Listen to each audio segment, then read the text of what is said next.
I'm Dave Baker.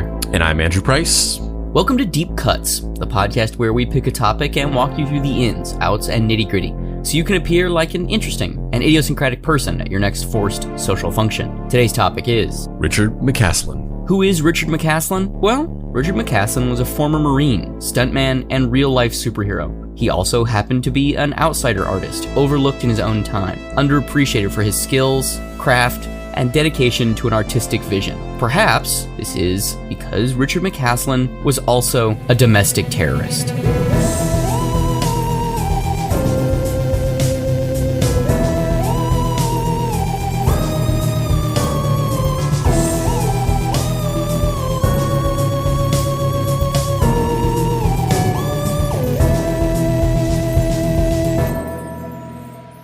Act 1. The Duty of a Phantom Patriot. It's a common through line to start out as a comic book reader and then to transition into being an actual comic book creator. The fan to pro pipeline dates back to the beginning of the medium, practically. The stories that people like Jack Kirby, Steve Ditko, and an army of others created have a very specific way of crawling into the nooks and crannies of the brain. They have a way of living with people, transforming their lives. It's almost like a religion for some, and it tends to function like a religion. It converts, conscripts, and reshapes its readers. Conspiracy theories do the same thing. They function off of a story network that play into a simple human attribute, emotion. Now, for the most part, one of these three things is benign: comics, religion, and conspiracy. I wonder which one of these is truly behind the New World Order. Oh, I neglected to mention that? This episode is about someone who used all three of these things to fight a one-man war on the New World Order, or at least he thought he did. He viewed himself as the protagonist of a great adventure story, one worthy of four-color rendition. Richard Wilson McCaslin was born June 20th, 1964. Over the course of his life, he held many jobs: a Marine, a Batman stunt performer at Six Flags Astro World, and even a pseudo-professional cosplayer. Originally from Zanesville, Ohio, he was an avid comic book reader. As a young man, he enlisted the Marines, and after he was discharged, he developed a superhero persona called the Lynx in 1985. He even began patrolling the streets with a teenage sidekick named Ironclaw. Remember, this is before the superhero movie boom of the mid-2000s. This was in the year 1985, when reading comics was not cool culturally, and when going out dressing up like them and looking to stop crime with a teenage sidekick was even more not cool. I did an interview with the author of American Madness, which is basically a biography of Richard McCaslin, which you'll hear intercut throughout this episode. In American Madness, the book that you wrote about Richard, the way that you guys meet is so kind of happenstance, and like maybe that's a testament to your kind of investigative nose, as it were. If somebody, because I get, strange emails from people I've met at conventions, or, just random stuff and 9 times out of 10, I kind of like open the email and then kind of like, all right, fine, whatever, and don't ever do it again, or look at it again. But was there something about Richard's initial correspondence with you that kind of made you take a second look? Yeah. So exactly like you're saying, by the time he contacted me, I'd been working on Heroes in the Night for a little bit over a year, probably. And I'd met some really interesting people, but I'd also gotten some emails from people who are obviously just like trolls or cranks, or people who just wanted attention. So I read this email Richard sent me, and I was like, I don't know. This sounds weird. But he had mentioned that there was a Wikipedia entry on him, which at that time was like less than a paragraph, probably. It's expanded since over the years. And I was like, all right, I'll check this dude's Wikipedia entry out. And it just had mentioned that he had dressed in a costume and had raided this place I had never heard of, the Bohemian Grove, and that he had lit it on fire. And I was like, okay, and that made me curious as to what the Bohemian Grove was. So I started going down that rabbit hole of reading about it, and I was like, this is really weird. I don't know that this place is what this guy thinks it is, but it's still really weird because you have all these rich, powerful men doing this ritual in front of a statue of an owl, and they're dressing up and doing can dances, and like it's all kind of secretive. So that's when I was like, okay, there's something going on here that I'm curious about. Like, it seems like a really weird story. So I messaged Richard back and said, yeah, I'm interested to learn more about your life. This is interesting stuff. And he sent me this manila envelope, and inside was this copy of a comic that he had drawn about his life, and a letter that went into some detail about what had happened in the Bohemian Grove. And he sent me some legal documents that he made copies of. And I was like, I don't quite know where the story is going to go, but I'm interested. There's something here for sure. And that really began the long process of getting Richard's story, which went on for years and years. I corresponded with him. I ended up meeting him 3 different times in person and started to piece together the story. And then the story also sort of began to include like this rapidly developing conspiracy theory culture. And this all sort of culminated with where we are today, which is in a massive tidal wave of conspiracy stuff going on all the time. This is the first thing in a series of things that I wanted a lot more clarity on, or a lot more detail on, because I mean I'm only scratching the surface when I say that there's so much to talk about or so many questions to ask about this whole story. But just jumping right into it right away, like, what was he doing as this character in 1985? I mean, obviously, you know, we did the Phoenix Jones episode.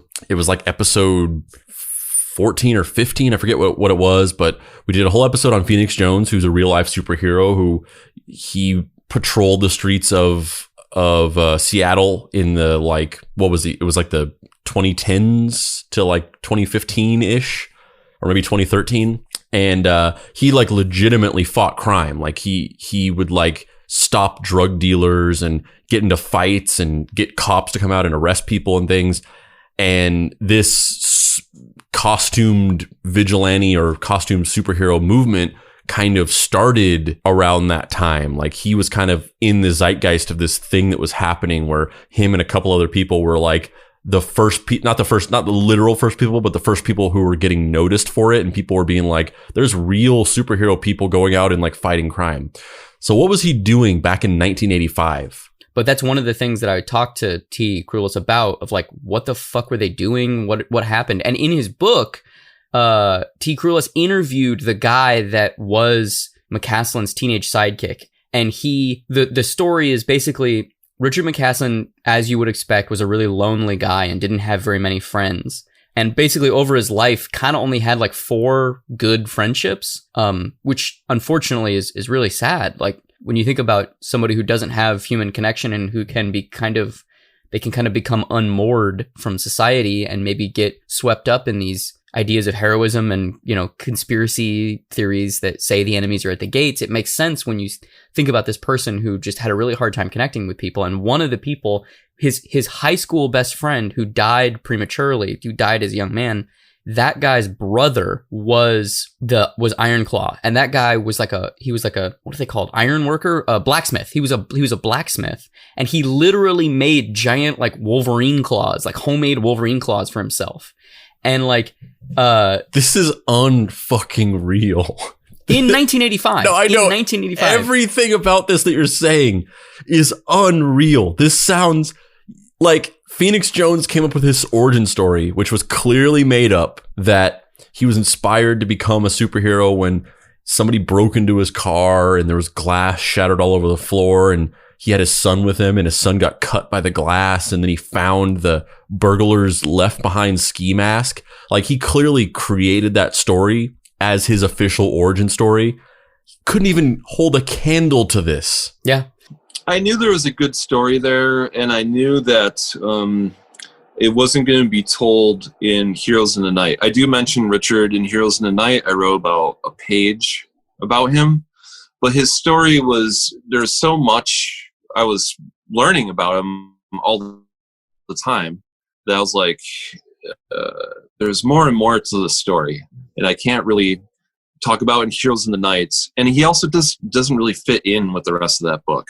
He's something different, you know? Like you were saying, he's not your typical real-life superhero. So I was thinking about a book that was going to just be like a biography of him, but I felt like I was really struggling with it. I was working on it kind of off and on, where, you know, I'd be working on other projects and then I'd sort of have some room to breathe, and I would look up some people that were associated with Richard and do interviews with them, or I would research some of the theories that he was telling me about. So I was always working on it, but I was really kind of struggling with the direction of the book, because I was like, it's a really interesting story and there's a lot of different angles about his life, right? Like how he was a stuntman, and all these costumes that he made, and some of the interesting people who have intersected with his life. But then I think it really started to get into motion again when Trump became president. Because I was like, wow, this guy is now the most powerful conspiracy theorist of all time. And then in 2016, there was this incident where a guy named Edgar Welsh raided a pizzeria in Washington, D.C. called Comet Ping Pong because he believed in this conspiracy, Pizzagate. And his story was so uncanny in its similarity to Richard. They had a lot of stuff in common, and they both, you know, were very inspired to save these children, sex slaves, and they armed themselves and raided these places and didn't find anything. And so I was really interested in that story because it was so similar to Richard's. And then it just sort of, you know, started to evolve into adding this analysis of conspiracy culture. And that's when I was like, this is looking pretty solid, I think. And I started talking to my publisher, Feral House, and they were very much into it. So started moving forward after all those years. Yeah, and like this is some Dark Knight Returns shit. Yeah, and so he basically, after he came back from the military and after his best friend had passed away, he kind of like his only friend was his best friend's little brother, and they would patrol, and by patrol I mean in Ohio, they would both dress in full-on fucking spandex, and then they would just drive around, and they would like go to the park and like walk around the park and be like, are there any bad guys here? Nope. All right, let's go to the next place. They'd get in the car and then they'd go and they'd drive somewhere else and they'd walk around looking for bad guys. And we'll talk about this later because there's a video that Richard McCaslin produced where he shows all of his various costumes that he produced over the course of his life. But the Lynx costume, his superhero persona from 85, his first superhero persona, is awesome. Like, it has like a fucking crazy Wolverine mask and like full-on jumpsuit spandex. Like, it looks like something from a shitty low-budget 1970s made-for-TV superhero movie. I mean, I don't even want to talk about that right now because we're gonna get so much more into that stuff, the costumes and things like that, and I'm as I'm sure you do as well. I have so many thoughts on that. So to even talk about how cool that costume is outside of the context of like the bigger discussion about his like design, his like eye for design and the things that he made would be doing it a disservice. I agree. But yeah, he basically, they patrolled for a little while and then they went to Mid-Ohio Con. I really don't think it was that often. I think they did like maybe 2, 3, 4 times where they would meet up and do this. Basically, they did it like just enough to be able to say in conversation, yeah, I dressed up like a superhero and wandered around looking for crime to fight, but didn't really find anything. And then they went to Mid-Ohio Con together, dressed as Ironclaw and the Lynx, and like in full costume.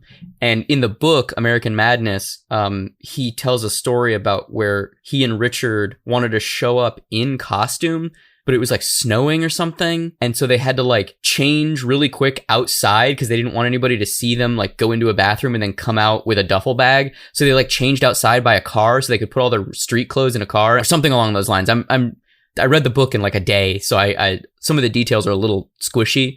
But I loved the book. And I was so excited to be able to interview T. Crulis because he was super nice and really giving. And initially I was a little concerned about interviewing him because we've been talking about conspiracy stuff a lot. And there's a photo of him and Richard McCaslin on the street protesting together. And Richard has a giant sign that says, down with the New World Order or something. And T. Crulis is there holding a sign that says no to the New World Order or something along those lines. And I wasn't going to reach out to him because I was like, I don't really want to relive the whole Mark Sargent, like talking to conspiracy theories, douchebags nonsense. Yeah. No, I was definitely very cautious about how I approached him and how I talked to him because I was like, I don't know about this guy. I don't think that he told me that he would not want to go back to jail. And meeting him in person is so weird to meet someone in person because it's just a different experience. And so it was very polite, well-spoken person when I met him. But, I know he had all these ideas and that someone like that could easily snap about something. And I particularly got nervous because there was a couple times where he got angry at me or suspicious of me. But, I think I've also met a lot of people that are kind of far out there in my life. So I'm kind of used to talking to people like that. Mm-hmm. So, but yeah, I was definitely cautious. I mean, I still had a P.O. box that I had maintained when I did zines. And so when he first contacted me, I'm like, all right, you can send me stuff to my P.O. box because I didn't want to give him my home address, Yeah. I was like, what if I angered this guy and he shows up on my doorstep? So I don't think that he had like this moral code though, he wasn't like a mass shooter or something. He like viewed himself as a superhero that was at war with like a supervillain. But of course he could, assign that to anyone by connecting them via some conspiracy theory. Yeah. So, but that being said, if Richard McCaslin was alive after doing all this research on it, I'm not gonna lie, I probably would have wanted to talk to Richard McCaslin because he's so interesting to me. And yeah, I mean, and we're gonna get on with this, and we'll sort of illuminate this idea more as we talk about this. But I feel like that would almost maybe be a little bit different because as we get into it, as dangerous as I feel like people like him are, and his mentality and the things that he believed are. Number one, we'd obviously be talking about, there's a whole other aspect to him, which is not just like, because he's not just like this guy who was a conspiracy theorist. Like he had this whole other sort of texture to him. And also, not that this makes it any better, but he like genuinely believed these things. Like a lot of these conspiracy theorists, like, not that they don't believe it, but the things that they believe are almost kind of like a chaos magic psychological cosplay for some other thing that they are really saying, but he genuinely believed this stuff. So it would feel less like speaking with a disingenuous, malevolent, toxic force and more like just trying to understand somebody's genuine belief structure. A really amazing thing about Richard, I think, is that he wasn't a liar at all. Like he definitely would tell things and it would be viewed through his lens. But I tracked down this guy, his name is Mo, who joined him on these patrols when he was a teenager. And I talked to him on the phone and he was like, oh yeah, he said, we were kind of rebels without a clue back then, I guess. We drove around on patrol a couple of times. So I was like, wow, he didn't make the story up. Like he went on patrol with this teenage sidekick in the 80s. And then one of the big pieces I got during the research was the Secret Service gave me their file on Richard, which I filed the Freedom of Information Act request, and it took years, but they finally sent me this 177-page file on him, which was just, most of it was not noteworthy, but there were a few pages in there that were just kind of solid gold as far as revealing some things about Richard. And it was also really great to get that because it showed that Richard's story matched up with theirs. It was just a slightly different take on how things had gone down. And also, I would just be really interested to talk to him about the craft of some of the things. Well, that's what I meant by the previous thing, that there's another texture to him. Which she's not just a conspiracy theorist thing. There's this whole other thing we're going to talk about as we go on with these costumes he made and these shows, and just the fact that he was like maybe a low-key creative genius, like underneath the mental health issues.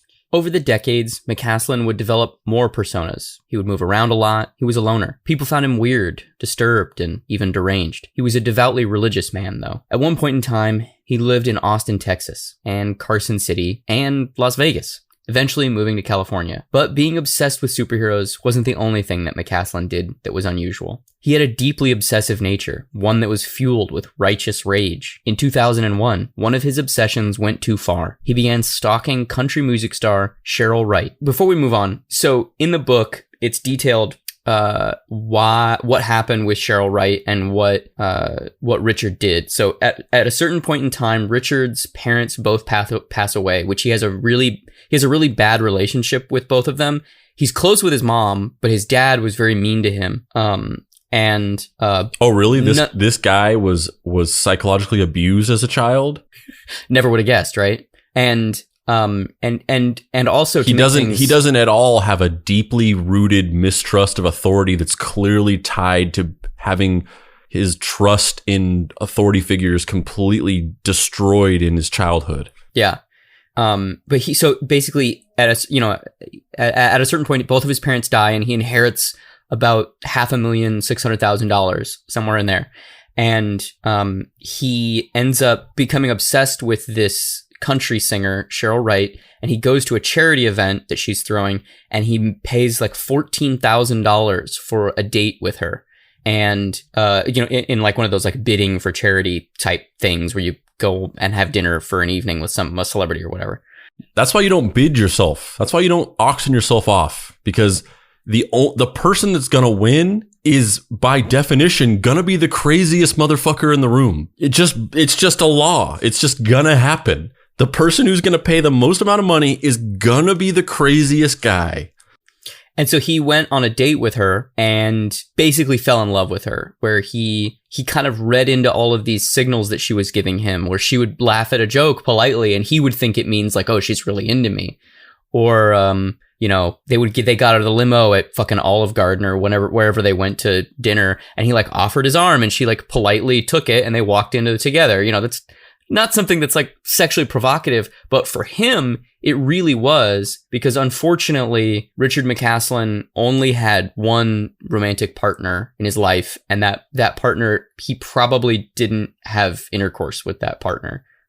Still one more than Laz Rojas, though. Still one more than Laz Rojas. Yeah, the most profoundly sad thing in that file that was in the book was the aspect where they're talking to him about his one and maybe only romantic partner, who maybe wasn't even a romantic partner, Sarah.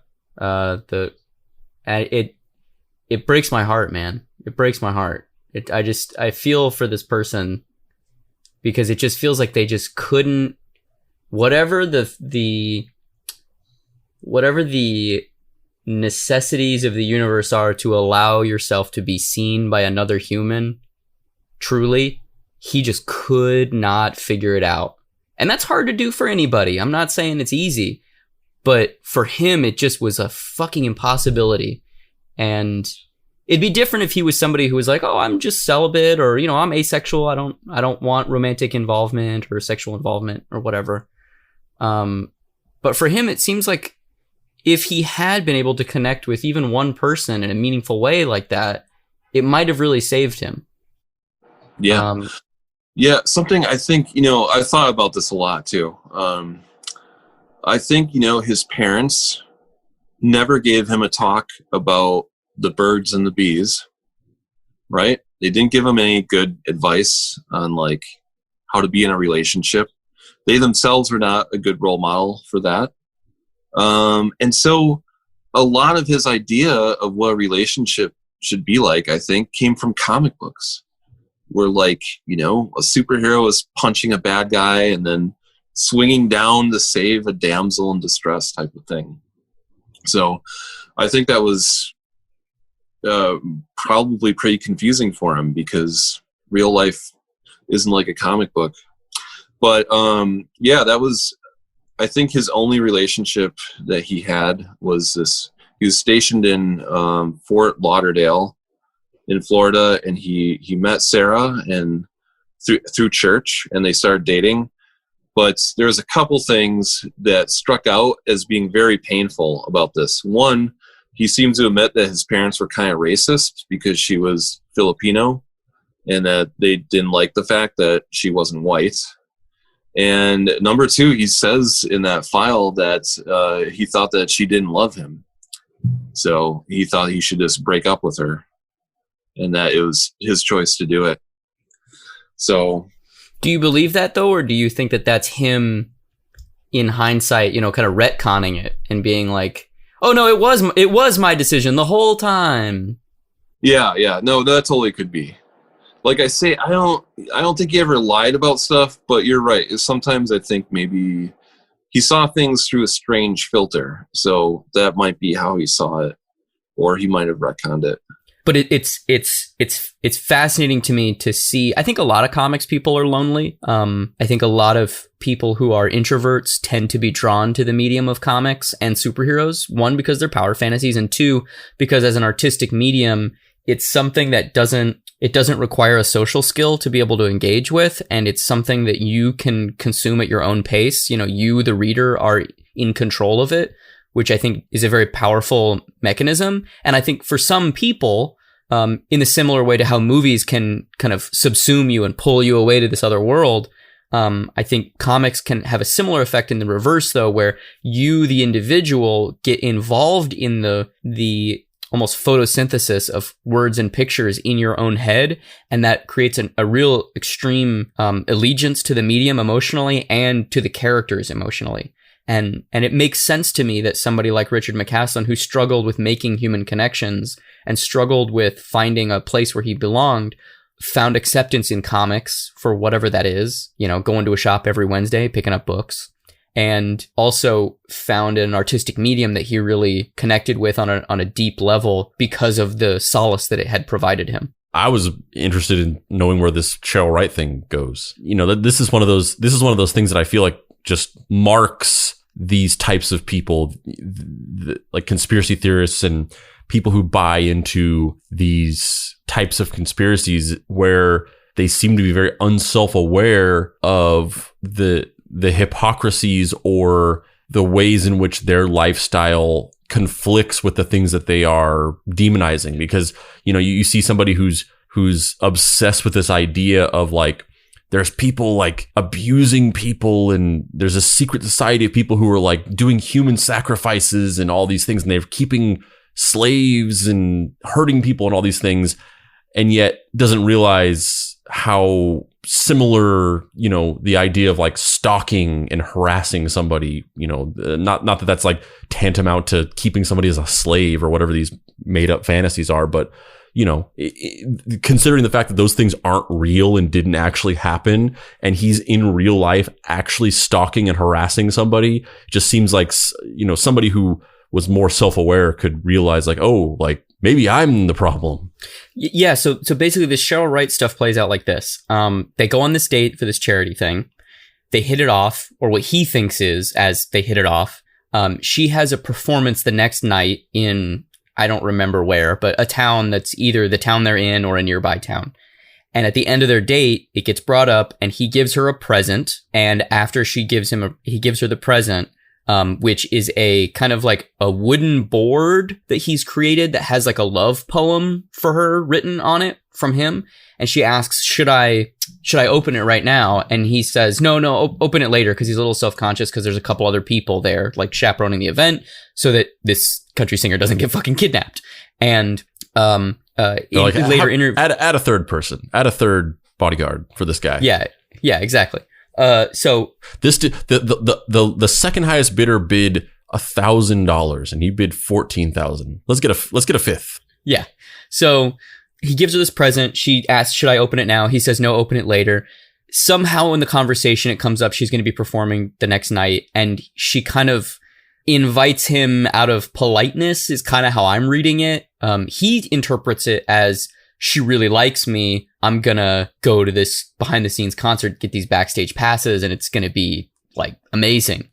And we're going to have this fairy tale romance that's going to blossom now. You fell for the cashier paradox. You go to the cash register. The cashier's being nice to you because they have to be, because they're supposed to be, because their bosses are like, you got to be nice to everybody.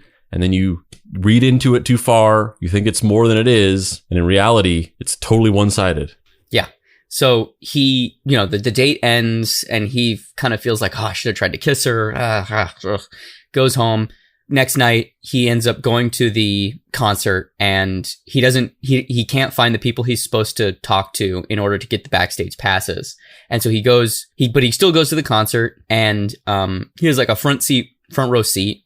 And she like doesn't acknowledge him, and he tries to like talk to her, tries to get to her, whatever. It doesn't work out. So he leaves dejected. And then he starts sending her letters. Big surprise, she doesn't write back. He keeps sending her letters. Big surprise, she doesn't write back.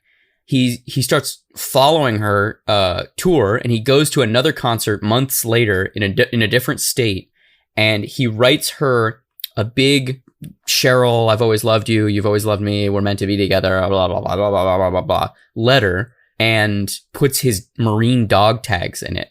And so he's got a front row seat at this show now. And he's like, there's no way she can't see him. And at the end of the she ignores him for the whole show. And then at the end of the show, like glares at him like, oh God, just leave me alone. And he's like, I got to get to her. I got to talk to her. Something's going on. Some people are working against me to turn her from me. And so he gives his love letter with these dog tags to like a roadie or a stagehand or something. And obviously it never gets to her. And so then from there, I believe there's a Secret Service file opened up on him because of this. Or maybe it's something later on. But regardless, there's a Secret Service file that's opened about him. And this event is chronicled. These events are chronicled in that Secret Service file. And T. Krulos, who wrote American Madness, got the file. He like filed a Freedom of Information Act, and they like sent it all to him. But yeah, ultimately, like in the book, Cheryl Wright, I believe she came out as being a lesbian. So gonna go out on a limb and say that there probably wasn't the romantic tension that Richard McCaslin was reading into. No, you're wrong, Dave. They were meant to be together. The New World Order conspired to stop him from finding his love. The NWO didn't want Richard McCaslin to have a girlfriend. But in that context, when you say NWO, you mean the wrestling promotion, right? Not the actual New World Order. Because the New World Order, the wrestling promotion, and the New World Order, the actual New World Order, are working together. The NWO wrestlers were all lizard people, right? Yes. It's like a hat on a hat conspiracy where they're like, they'll never realize that it's the real NWO if we work with the wrestling NWO, who are named after the concept of the New World Order, but in reality, they really are the New World Order, and it's not a fake version of the New World Order at all. They're actually the real New World Order, so we just have them do all of our bidding, and people will think that it's too perfect to be true, and then they won't think it's us. And jet fuel doesn't melt country music star kisses. Yeah. On January 19th, 2002. Richard McCaslin's cock block was an inside job. On January 19th, 2002, McCaslin would take his love for superheroes and comics to the next level when he attempted to raid the fabled Bohemian Grove compound just outside of San Francisco while dressed as a new and, being completely honest, really badass looking superhero persona, the Phantom Patriot. So I think we should talk just briefly about what Bohemian Grove conspiracy theory is. We don't need to go into a ton of detail, but just the Bohemian Grove, what is it? And then let's talk about his costume for the Phantom Patriot.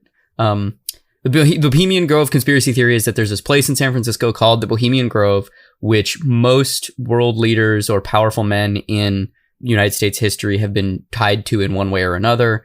And they have a rich history of Which is true. That absolutely is true, that a lot of people were a part of the Bohemian Grove that were in positions of power or titans of industry or famous artists, actors predominantly. As with most conspiracy theories, it's rooted in a truth, and not even necessarily that there is nothing bad going on. It's just something bad might be going on that's just not as interesting or large in scope as what the conspiracy theory ends up being. And the conspiracy is that these people, these titans of industry, commit horrible sex acts, traffic children. It's a pagan cult that worships a owl god. Yeah, and they worship this owl god, and the owl god demands they do bad stuff. And so because of that, Richard McCaslin was like, "Fuck this! I'm going Rambo on their ass." So that's the brief summary. But we will end up talking a lot about this over the course of the episode. So now let's talk about the Phantom Patriot and this costume. Andrew, please describe this photo of the Phantom Patriot. Yeah. So first of all, the costume is like a tactical coveralls. The costume is actually very simple, but just the way it's put together is just aesthetically really well designed. It's really just basically some coveralls with a belt with like a superhero belt, like a belt with like the Phantom Patriot like logo as the buckle or whatever.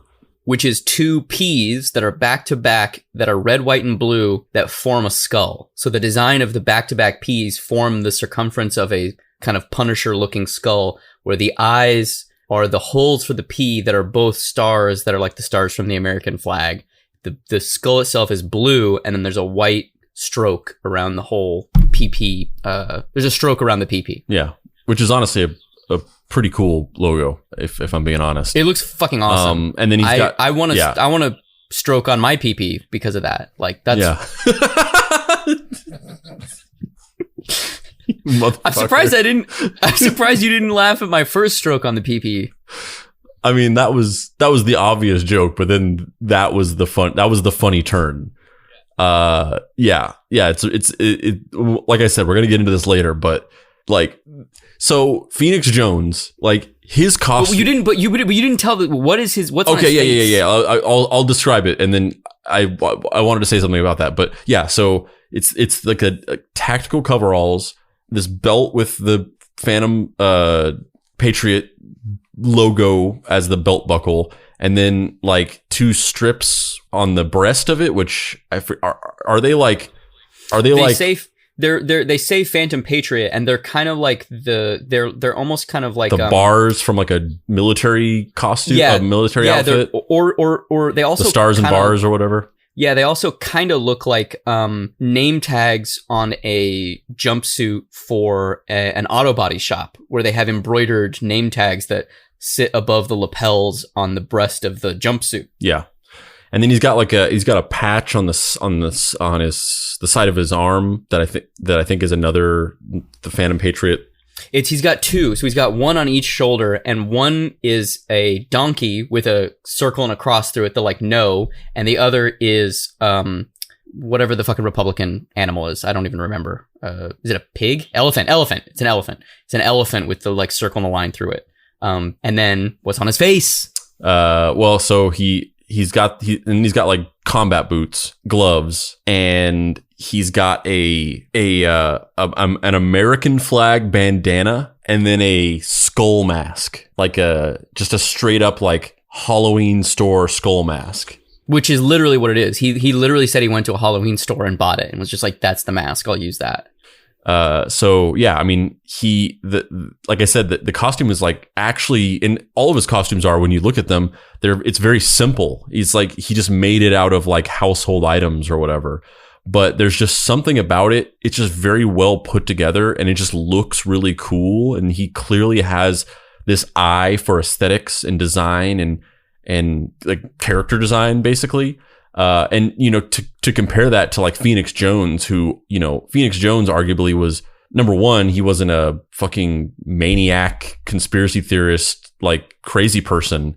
But also he was like way more of a legitimate version of what being a costume superhero is. Like he actually did like fight crime and cooperate with police and, you know, get people arrested and things like that. Whatever your thoughts on like whether that should be done or not, like he was much more legit, and he also did it successfully for a certain amount of time. But his costume just looks stupid. Like his costume is not cool looking at all. It's just dumb looking. I mean, it was made out of like Kevlar and it was designed to protect him from stab wounds and being shot or whatever, but it looked like shit. It looked dumb. But this costume, it provides no protection whatsoever, but it looks cool as fuck. But it's also utilitarian because when he raided the Bohemian Grove, he was wearing a Kevlar vest underneath. Yeah. Mm-hmm. So it's like he can fit that underneath this costume because it's just a jumpsuit, basically. Yeah, and I can't emphasize this enough that the combination of the simple accented red, white, and blue with black jumpsuit and skull mask and red, white, and blue bandana is terrifying. And what makes it even scarier is that Richard McCaslin produced his own promotional photos where he hung up gray sheets in his apartment, rented lights, and then shot publicity stills of him standing there and posing with machine guns, katanas, and Glocks. Oh my God, Dave. Richard McCaslin is like a combination of Phoenix Jones and Laz Rojas. He's like a composite character. Yep. Yeah. And when T. Krulos met, or, you know, when they first started talking, he got a package from him that was these photos, a publicity headshot where fucking Richard McCaslin's just like his normal face, and then a package of his comics. Can you imagine how surreal that would be? I'd be a little scared. I'd be like, this guy knows my fucking address. No. Yeah. I don't know if I would be really freaked out or if I would be so fucking excited if I got that package. Like I'm like split right down the middle. There's an intensity. It's the same intensity behind the Laz Rojas stuff, which if you're unfamiliar, you should listen to our Laz Rojas episode. He was a guy who wanted to be an actor and made a 4-hour demo reel where he played hundreds of characters of every walk of life. Black people, white people, Hispanic people, Asian people, aliens, men, women, children, babies. He played everything. And you know what he didn't commit an act of domestic terrorism. He did not commit an act of domestic terrorism. And so he made this videotape that's kind of infamous in VHS circles called the One Man Audition or something like that. One Man Movie Studio. One Man Movie Studio. Thank you. Yeah. Thank you. And we did an episode about him, and we interviewed people who had met him and shot a documentary about him. And it's a very compelling story to me because it all revolves around this like obsessive, I will make this thing. I will take these visions that are in my mind and pull them out of my head by any means necessary. And Richard McCaslin has that same intensity, but it goes one step further from just like the quest for adequate images, as Werner Herzog would say. And it's like the quest for adequate justice, where he like is an artist and is obsessed with these things, but also believes in these bizarre conspiracy theories and has the technical know-how and Marine training to be able to murder someone. Yeah. Well, I mean, that's the interesting thing is I feel like it's like whether it morphed into it or if it was always kind of there as a layer and the layer just kind of got thicker and thicker as time went on. It, especially when you talk about this idea of like sending a package and it has like a headshot of him and stuff, and like the web series that he did that we're going to watch later and stuff, like it almost seems like it almost was like somewhere underneath that it is just the quest for adequate images, where it seems like this is a guy who, similar to Laz Rojas, just wanted to be recognized for his, you know, making comics and cosplaying and being an actor and all these things. Like whether or not it was like that in the beginning and kind of like got distorted and warped, or if it's always like that, or it always was like that, and then there was just like this little film of corruption above it. But it's like it's there, but it's just it's obscured by this tainted, like it's become tainted by these paranoid delusions and mental health issues that kind of either corrupted it into something bad, or something corrupted and bad just kind of sits right on top of it. Because, you know, if you're sending somebody your headshots of like you just posing at the camera or whatever, like that's this, and especially with some of the things he created, like, and when we watch the web series, like this guy somewhere underneath the religious fanaticism, he just wanted to make fun stuff. But these conspiracy theories, they consume you and they take over every facet of your life. And this is a really good example of that. Yeah, I found it interesting how in your book you bounce back and forth between explaining and contextualizing conspiracy theory stuff that's happening and also giving and using that to give perspective to Richard's life, and how in a lot of ways he was this bizarre canary in the coal mine where he was, and I felt so, you know, I'm conflicted about it. And that's kind of one of the things I'm hoping to talk to you about is I'm very conflicted about the fact that Richard McCaslin, from my perspective, seems like a very deeply emotionally disturbed and potentially very dangerous man. And at the same time, there are these horrible, I don't want to call them mitigating factors, because I believe that everyone is in charge of their own destiny. And I think it's up to each person individually to say, I will not be defined by these traumas that have been foisted upon me or that I've allowed to happen, or, you know, like everyone has issues with their parents. Are Richard's issues bigger than most? I don't think so.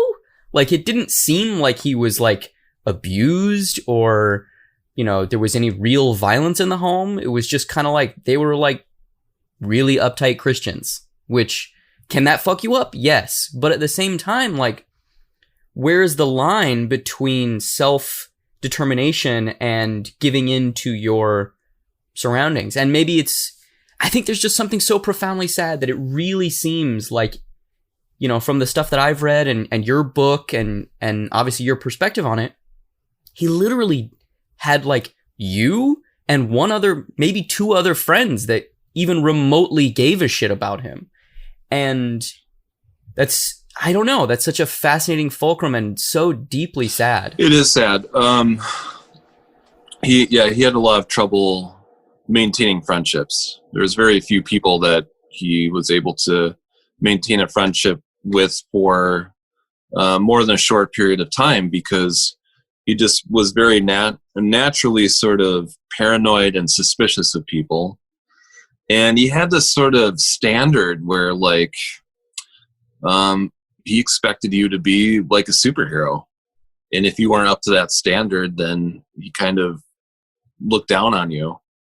I think what makes him different than a lot of people who went through similar things that he did and turned out just fine or normal, let's say, was that he did have this rich, like, fantasy escape land that he would go to, where, you know, he was a superhero fighting against these satanic secret societies. And, you know, he had this fantasy that a country music singer was going to fall in love with him. Like, he just made these sort of huge leaps into this fantasy world. And it wasn't good. I mean, it wasn't a healthy fantasy escapism. It was one where I'm going to dress like a superhero and raid a place, you know? So I think that his imagination was, I think having an imagination is a good thing, of course. But in his case, like, it really was just out of control. Yeah, I found myself thinking about, like, the Mark David Chapman paradox while reading your book, because and this is in no way accusatory, because obviously I'm doing this episode about him that thousands of people are going to listen to, and it's that same recursive circular loop where these people act out and break the social contract in extreme or horrifying ways in order to get attention, and then they win. And I don't have a solution for that, but is that something that you grappled with when? Oh yeah, definitely. And other people, I would talk to people about this, and they were like, you know, what if someone reads this book and they're inspired to do something? I was like, well, if they read this book and think that's a positive story and they decide they're going to raid the Bohemian Grove or something, I think their issues were deeper than just reading my book, because it's not, things don't turn out well for Richard at all. I think he goes down this increasingly sad, lonely path, and it's a little bit heartbreaking. So, and I think that he's a story that people should know about, because I think it's sort of a cautionary tale about people who get sucked into conspiracy theory, and just how a lot of people laugh off, like, conspiracy theory is this funny tinfoil hat stuff or whatever. But it's a serious problem, and it's a serious problem right now. So I think that this book hopefully can let people know, like, what some of these ideas are and where they come from, and might be helpful in talking to people in their lives. I don't know. Was there ever a moment where you were like, Richard's making some sense? Well, that's the thing about conspiracy theory. There's always some kernel of truth to what they're talking about. If you look at Epstein, there is proof right there that there is some high level pedophile ring of some sort. So stuff you said made sense. I never thought that he was stupid. He read a lot. He was pretty well educated on American history and stuff like that. And some of the stuff you tell me, I was like, I get it. The two parties are two sides of the same coin. That makes sense to me. The government's done all this crazy, awful stuff that probably sounded like conspiracy theory at the time if you would have talked about it, but we know that's true now. So there was a lot of times where I was like, I get where he's coming from, and what he's saying. It's just, it always has to go this step out of reality. The reptilian aliens have to be involved for some reason. Then I'm like, all right, you lost me, Yeah. I don't believe that there's reptilian aliens and stuff like that. McCaslin's hyper-religious tendencies, obsessive nature, and bizarre superhero antics dovetailed into a deranged act of domestic terrorism that ultimately would land him in prison.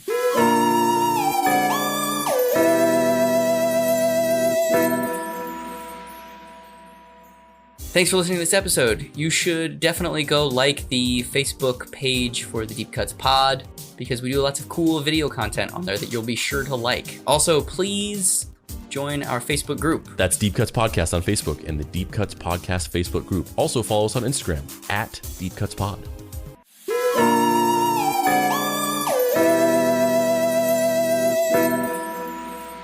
Act 2, Illuminatus Sees All. Thought Crime Comics #1 chronicles McCaslin's horrible journey into the dark hour of the soul. That's right, the conspiracy theory religious nut job ex-Marine was also a comic book artist. Let's open this PDF, baby.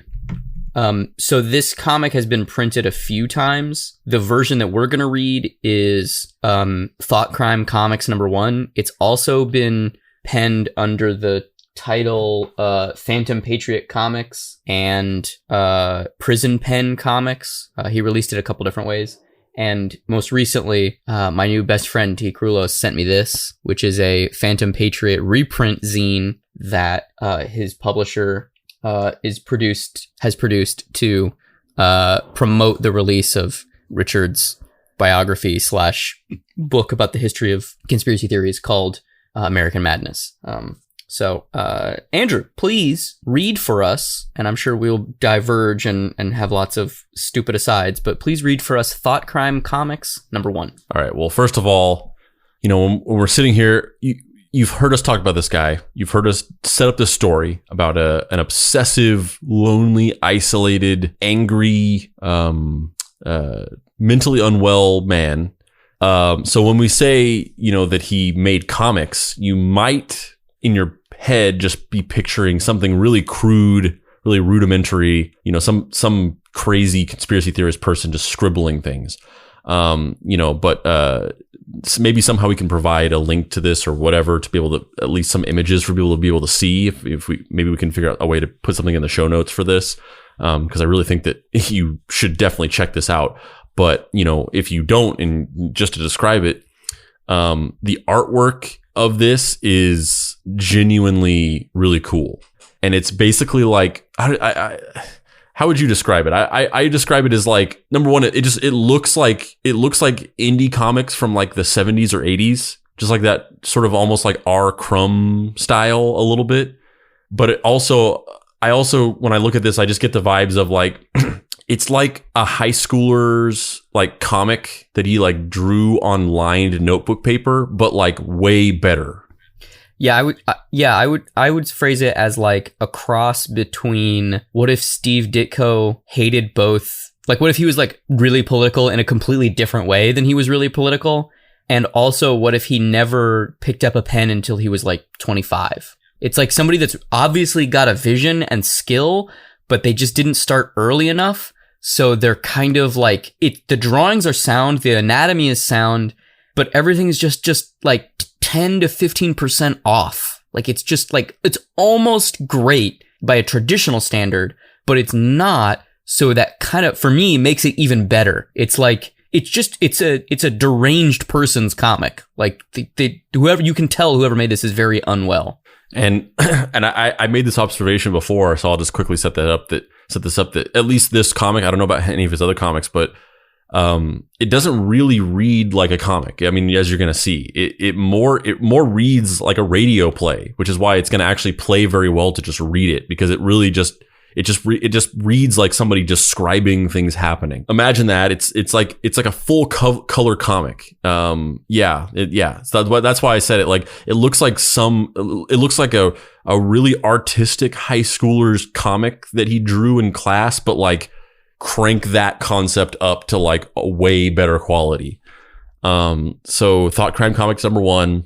The cover is our boy McCaslin in his Thought Crime, which is this is kind of confusing because we haven't even covered this yet, but he has multiple hero personas. We talked about Lynx, which he was with his persona in the 80s. And then he adopted this superhero Phantom Patriot to do this raid on the Bohemian Grove. But then he ends up later on, and we'll talk about it, he adopts a new hero persona called Thought Crime. And it's Thought Crime on the cover, basically like reminiscing about the time that he was the Phantom Patriot, which is strange and kind of confusing, but whatever. So it's him, and he's pointing at a frame, a picture, a panel of himself as Phantom Patriot at the Bohemian Grove. He's like pointing at it, and he says, "My name." How does it? His accent is very interesting. Like I was surprised to find out that he was from, what was it, Ohio? Because it sound. But he also, he moved around a lot later in life, but he spent most of his life up until being 18 in Ohio. I wouldn't place that accent in Ohio, but it's like I can't even do it. It's like a very particular kind of twangy accent. But my name is Richard McCaslin, and this is the true story of the Phantom Patriot in Bohemian Grove. And then beneath the drawing of Phantom Patriot, looking at Moloch the owl god, there's a "Down with Big Brother" scrawled on the wall behind him, but the O for brother is the Obama O. And then on the brick wall on the side of him, which I find this funny, and I wanted to bring up a point about this, but on the wall beside him, scribbled on the wall, it says Orwell was here. And I think it's really funny because watching a bunch of interviews with Richard McCaslin, he very obviously, for the first time in his life, read 1984 in his like 50s. Like he discovered the book. I think he discovered the book in prison. And so he read this book for the first time ever in his 50s, after he had already believed all of this conspiracy theory stuff. And he very obviously completely misinterpreted the book to like the highest order. So first page says Act 1, Transformation, which is drawn stylistically in like an American flag banner. The date, January 2001. The place, Austin, Texas. My life has changed forever after seeing the documentary Dark Secrets of Bohemian Grove on public access TV. www.infowars.com. We're off to a hell of a start. Fucking one sentence in, and we're already talking about fucking Alex Jones. Well, it's funny because this is pre sort of what Infowars / Alex Jones has become now, which is like Infowars was almost kind of cool back then. Yeah, I went and I hung out on Infowars during this time. But yeah, I mean, this is going to be one of many times in this comic where Richard McCaslin cites something as just objective fact of like, here's my evidence, and then the evidence is just a bullshit. Like this Infowars documentary is the equivalent of going on YouTube and just watching someone rant about made up bullshit. Like it's not proof of anything. So he's watching this documentary and he says, these satanic rituals have got to be stopped. According to the video, there's a pagan secret society in Northern California called the Bohemian Club.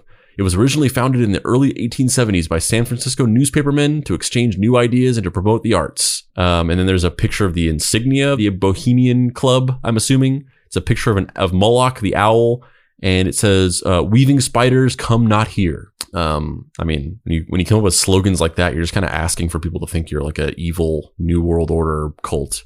And then it has a picture, a panel of the Bohemian Club mansion in San Francisco. In reality, the Bohemian Club is part of the evil reptilian hybrid network that enslaves mankind. That has an asterisk, and then at the bottom, the footnote of that says, in 2001, I had yet to acknowledge the existence of reptilians here on Earth. So he's kind of retconned his story here. So this is a single panel on this page, and it's a picture of a reptilian, and he's clutching a giant pyramid, and the pyramid is basically like, it's a pyramid of hierarchy of shadowy organizations. So at the bottom of the pyramid it says Fabian Society, and then Club of Rome, and then CFR, and then trilateral something. I don't know what that says. Freemasonry, the Jesuit Order, Knights Templar, and then the Illuminati. And the Illuminati is the top. It's the tip of the spear. And then it's got pictures of all these different, political and religious figures staring at this pyramid with like kind of sadistically like joyful eyes or whatever. It's got, Hillary Clinton is there, and the Pope, and the Queen, and Barack Obama, and Dick Cheney, and Sarah Palin, I guess. Is that supposed to be Sarah Palin? And then on the outer line of the pyramid, there's little tiny pyramids, and they say banks, medicine, politics, religion, education, media. And then the reptilian is clutching the pyramid, and he says, serve the serpent.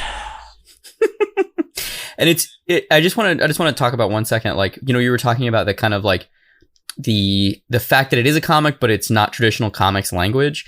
A lot of this stuff, these like, you're drawing a metaphor, almost kind of like political cartoons from the turn of the century style of illustration. It's so similar to what Ditko did later in his life when he would make comics about like the nature of good and evil and the corruption of, society. And he literally made comics that were almost exactly like this. And I'm so sad that I'll never be able to ask like if Richard McCaslin read any of those comics, because this isn't Spider-Man Ditko. This is the stuff, the like crazy experimental 95-year-old Ditko was into this shit, And then for some reason, there's a little alien in the corner of the panel. It's like a gray, and he's thinking E.T. is home. I don't know what that means. And then the next page, there's 3 panels here, and it says, every July, the Bohemian Club worships the idol Moloch, the owl of Babylon, by practicing various Nephilim rituals. There's an asterisk there, and at the bottom there's a footnote, and it says, read Kathy O'Brien's account in Transformation of America. And then the first panel is a drawing of the statue of Moloch that's in the Bohemian Grove clubhouse, and there's a bunch of cultists standing around it with torches, worshiping it. And there's a fire burning at the foot of the statue with, I think, what looks to be they're burning a person. They're burning a body. It says Bohemian Grove in Monte Rio, California. And then it has the name of a Bible scripture in a narration box. It says Leviticus 18:21, 2011 through 6. And that's how you know someone's crazy, when they're citing Leviticus, because Leviticus is the book where all of the weird shit is. Like, you can't eat shellfish and don't wear clothes that are 2 types of material, and the fabled anti-homosexuality passage, thou shalt not lie with a man as thou would with a woman. Everything weird and fucked up and wrong and just kind of strange in the Bible is usually from fucking Leviticus. Well, he doesn't even quote the actual thing. It just says that he's expecting you to do your own homework. He's like, you go read that. I'm not going to write it here. I got babies being stabbed in a ritual to draw. So there's a panel that says the real vampires. And then it's a bunch of reptilian vampire creatures in robes, watching as a cloaked figure holding a baby by its neck with a dagger. Also, I hate to do this, but those reptile dudes in cloaks look fucking awesome. Oh, they do, for sure. Yeah. They look so fucking cool. And speak of the coming of the children of shadows. Forth came they into this cycle. Formless were they, of another vibration, existing unseen. Only through blood could they form being. Hidden in spaces and places unknown, when blood was offered, they came to dwell among men. In the form of man moved they among us, serpent-headed. When the glamour was lifted, only by sound could their faces be seen. Sought they to destroy man and rule in his place. The emerald tablets of Thoth. That's some Lovecraft shit. Next page. Thought this was interesting. So it's like a 4 panels with like a panel in the middle. It's a circle, and it's a progression of his life. And I thought it was interesting that in the center. So it says, after learning about the Illuminati conspiracy, my Christian principles compelled me to take action. And then it has a panel that's him training in the Marines, and it says USMC 1982 to 1985. And then the next panel, it goes, no, it doesn't go clockwise or counterclockwise. It goes kind of like left to right and then left to right again. So the next panel is him dressed as Batman, like in some kind of arena, like jumping through the air. And it says Six Flags, Houston, Texas, 1996 to 1997. And then the next panel, and these are all his drawings. The next panel is him dressed as the Lynx, crouching on a building. And it says the Lynx, 1985. And then the next one is him dressed as his hero character that came before the Phantom Patriot, called Crackdown. And he's standing out in the city somewhere, and he's standing there holding this shield that's a stop sign, and it says Crackdown 1998. And then in the center is a photo of him as the Phantom Patriot, which I thought was interesting that he didn't draw that it's just an actual photograph that he put into the comic, as opposed to drawing it like every other panel. And just to drill down into the Crackdown character really quickly. So in 98, he went to go see I don't think he went to go see him. He befriended a dude who I think might have been one of the fellow stuntmen at the Six Flags Houston, Astro World show, where he was one of the guys playing Batman. And so he and a bunch of the other stunt people that worked on that Batman show that was in connection to Batman Forever, they shot a Batman fan film called like Batman, the Legacy of the Night or Legacy of Evil or something. And they made their own Scarecrow costume. And so they shot a full Batman fan film in 97 on the sets from that, big show that they would put on. But all that footage has been lost to time. Nobody knows where it is. But over the course of shooting that fan film, he befriended one of the other stunt guys, and they started this like running joke of that they were going to produce their own movie with them starring as superheroes. And his superhero was going to be Crackdown, and his buddies, I don't remember what it was called. Let's say Riot Gear, even though it wasn't that. But his buddy character was going to be Riot Gear, and they were going to self-fund a feature film that Richard was going to write, and then they were going to just go out and make on weekends. And ultimately, that guy kind of whether he flaked or whether he just got tired of dealing with Richard's bullshit because he seems like a lot to handle, he didn't fulfill some promises that he had made of procuring cameras or helping to fund the costume production or whatever. And so they had this massive falling out, and Richard never talked to that guy again, which normally would be like, oh yeah, people have falling outs. But for Richard, I think that means a lot to him because he really only had like 3 or 4 friends, and really only 1 or 2 at a time, which is the really sad part. And he's like, I'll show you. I'm going to become the real Crackdown. I'm going to dress in this costume. I'm going to go and patrol the streets and do nothing. Yeah, I mean, I think he kind of had the Crackdown costume produced for the movie, and then when it didn't happen, he was just kind of like, I guess I'll try and beat some drug dealers up or whatever. Yeah, he seems like he was, I mean, I think talk about it a little more after this, I think, but he seems like he is basically the type of costume hero that Phoenix Jones talked shit about, where he didn't actually do anything. He just like walked around in the costume. Yeah, I think he's different than that. My perspective on it is that there are 3 types of real life superheroes. There's Phoenix Jones, who's a mixed martial arts boxer who actually figured out a way to sort of semi work within the law to kind of sort of stop crime or help people, sorta. And then there's the vast majority in the middle who are just like dumpy fat dudes who hand out sandwiches at food banks. And then on the very other end of the spectrum, there are people who are dangerous, like Richard McCaslin, who are kind of just a powder keg. And if you say the wrong thing to them, it could be really bad for a lot of people. Yeah.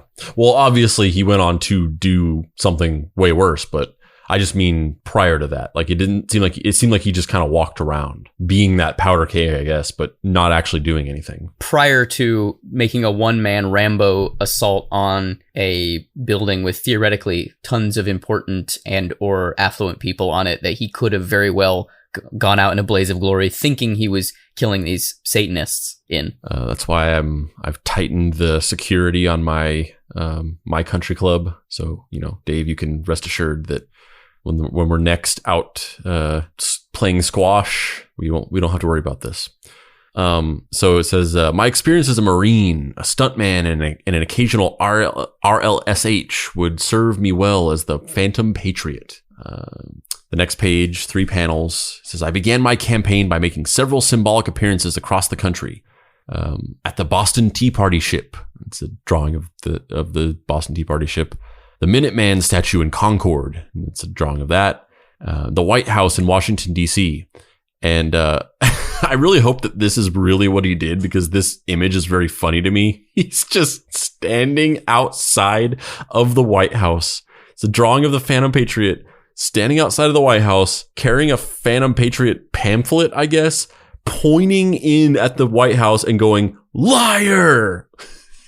I really hope that he did that. I really hope that it was just him by himself standing outside of the White House going, liar! This is the moment. I mean, I knew from the cover that this is going to be something that I would really love, but this is the moment when I was like, oh, this is an episode. We've got enough here to make a full meal out of. Liar! That liar, the liar drawing is so good, too. Yeah. It says, by the end of the summer, I had grown weary of all the traveling and returned to Austin. Grown weary, quote unquote, / ran out of money to just be traveling around the country doing nothing. Next page is basically a single panel. It says, on 9/11, I watched the Bush mob, NORAD, and the CIA and Mossad execute the most brutal false flag attack in U.S. history. And then there's a picture of a TV with the Twin Towers, with one of the towers on fire. And there's a picture of Osama bin Laden, and he's got a turban on that has the word CIA contractor written on it. And he says, destroy the infidels. And there's a picture of George W. Bush, but he's like black for some reason. I think the marker just is not the appropriate shade of marker. And he's wearing a Wonder Woman crown. Like that looks like the Wonder Woman logo.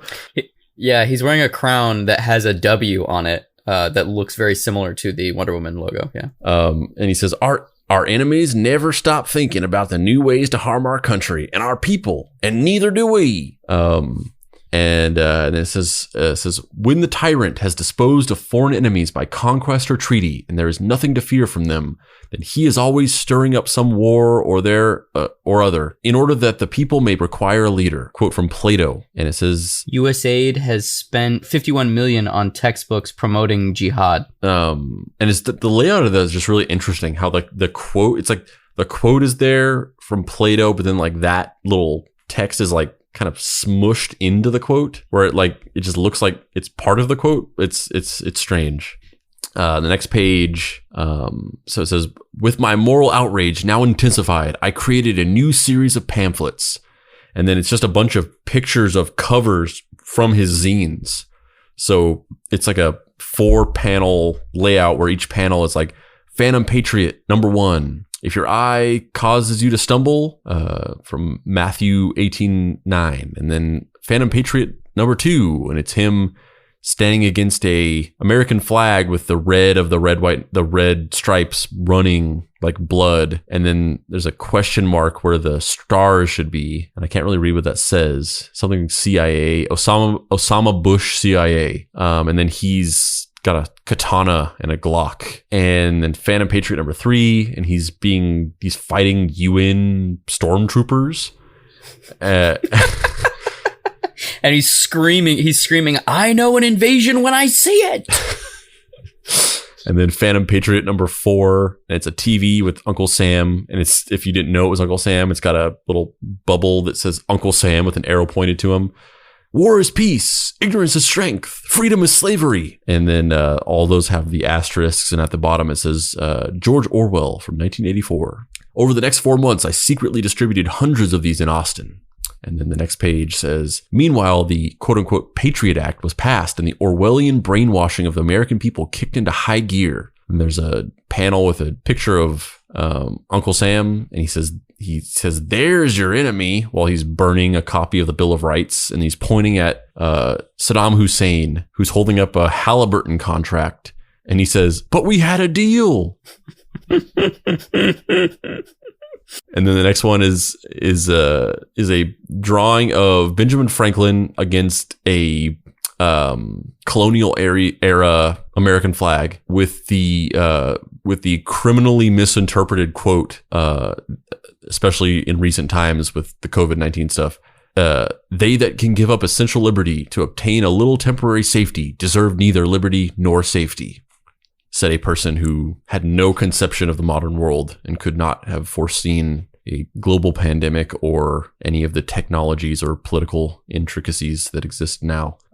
My poems were being read on public access, and I was interviewed by a TV news crew. And then there's so there's a panel that's him being interviewed by a TV news crew on Halloween, and then next to that is his poem, one of his poems. And it's called Bird in a Bush, Bohemian Grove, what a happening place, worship the demons from inner space, ritual sacrifice, blood drinking and sodomy. Everyone there should get a lobotomy. Owl of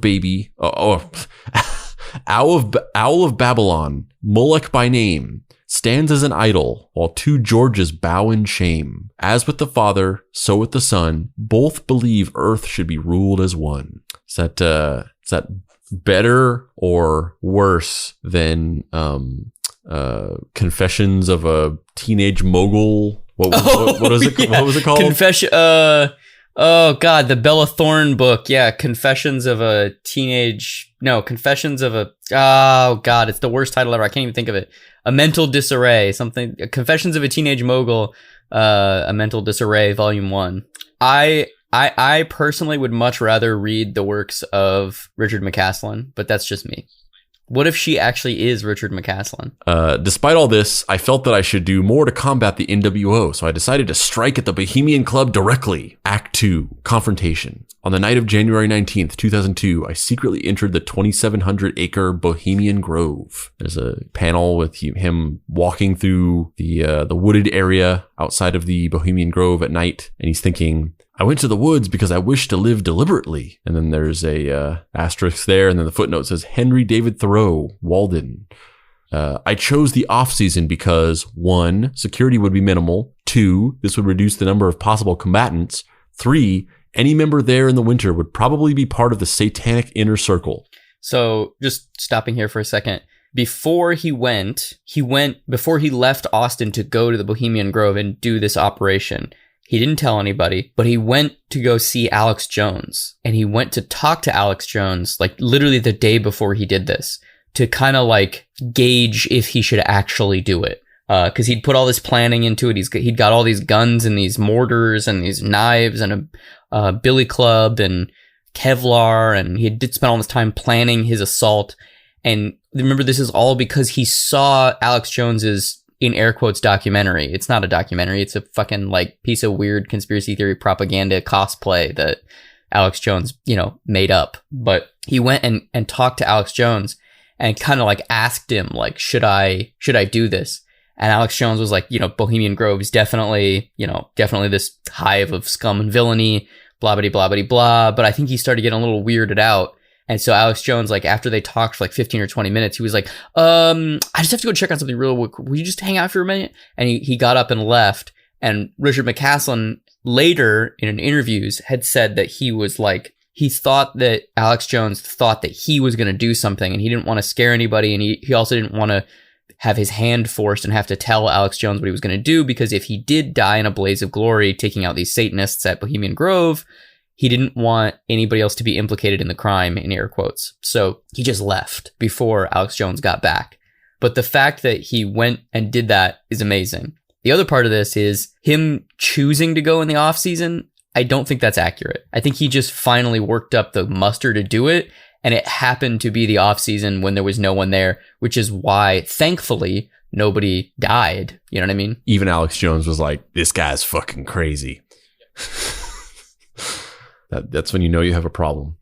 So there's a picture of his arsenal, which is a Kevlar vest, I don't know if it's a semi-machine gun or a submachine gun or a full machine. I don't know what it is. A katana, a dagger, or like a hunting knife, I guess. A handgun and a mortar. Okay.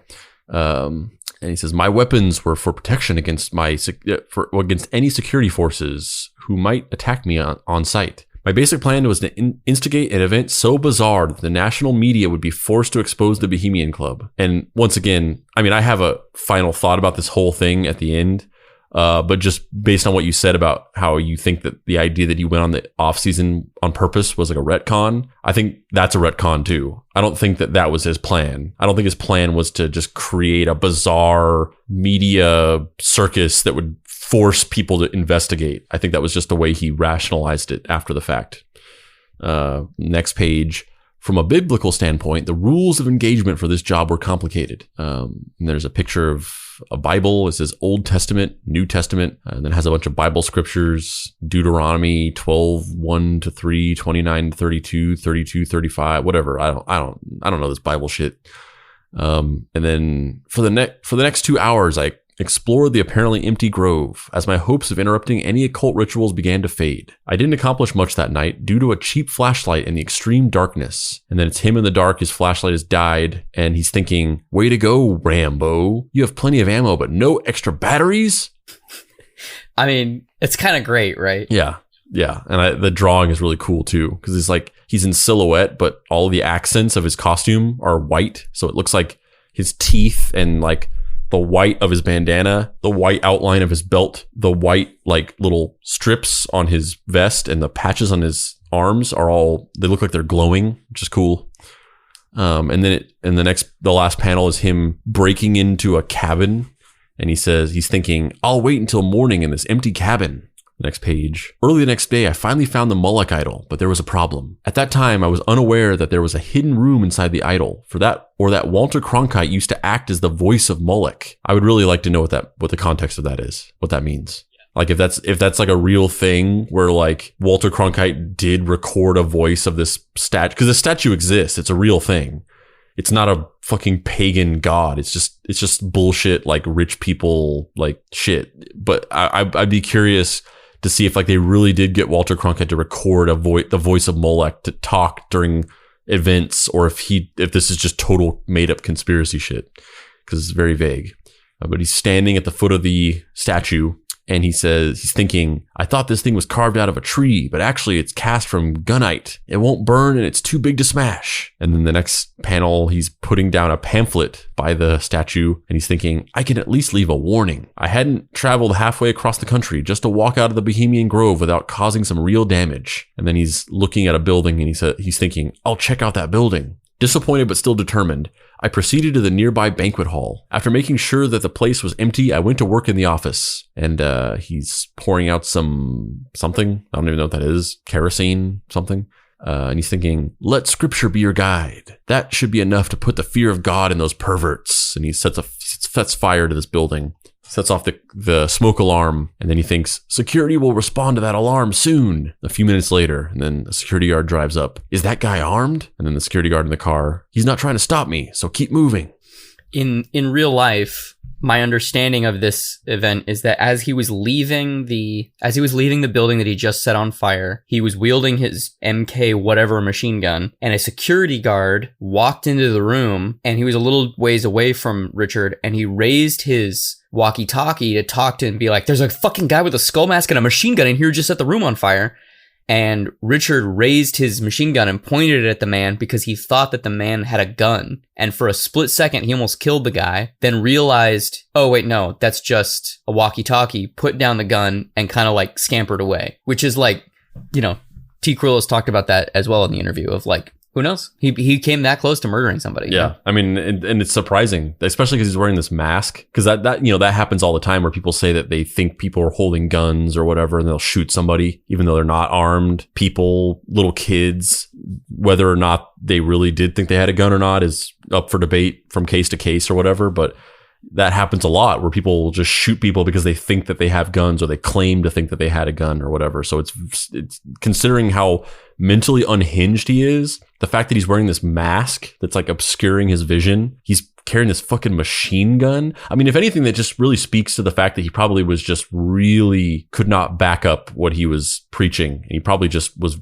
terrified of actually shooting or getting into any actual firefight with anybody, that he didn't open fire. As I left Bohemian Grove, I encountered a security guard and the fire marshal. Is that a pistol in his hand? He's looking at like a silhouette of the fire marshal or whatever. I'll cover him just in case. And he raises his gun, and the cop is just like, fuck. And he like raises his hands and he's like, don't shoot me. It's a walkie-talkie. Let him go soon. And then the fire truck or something drives up.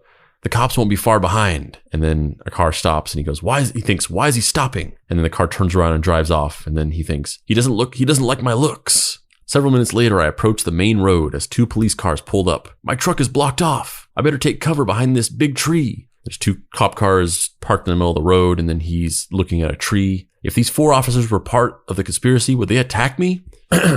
Drop your weapon and come out in the open. He's behind the tree, like holding his gun up, and he thinks, they can't see me, but I have a possible shot at 2 of them. A few minutes later, he's still looking from behind the tree, and the cops are behind a different tree, pointing their guns at him. They're moving on my position. I had to end the standoff one way or another before the SWAT team arrived. I decided to test the integrity of the police by stepping out on the road. I'll stand my ground. If the cops start shooting, I'll return fire. He's coming out. Drop your weapon. It's just a shot of him stepping out, standing out in the open. Stylistically, he's got like a target drawn behind him. A couple tense minutes later, what do you want? I considered my situation. A news crew would never be allowed inside the Grove. The SWAT team would get here first and eventually kill me for being a terrorist. No one knew about my mission, and I had no real family who would miss me if I disappeared. I couldn't expose the Bohemian Club if I was dead. And he gets on his knee and he puts his gun down and he thinks, I'm not a murderer. My best course of action was to obey Romans 13:12 and trust in the Lord. During the arrest, 2 policemen betrayed a knowledge of the Grove. They have him down on the ground. They're cuffing him. And there's 4 police officers standing over him.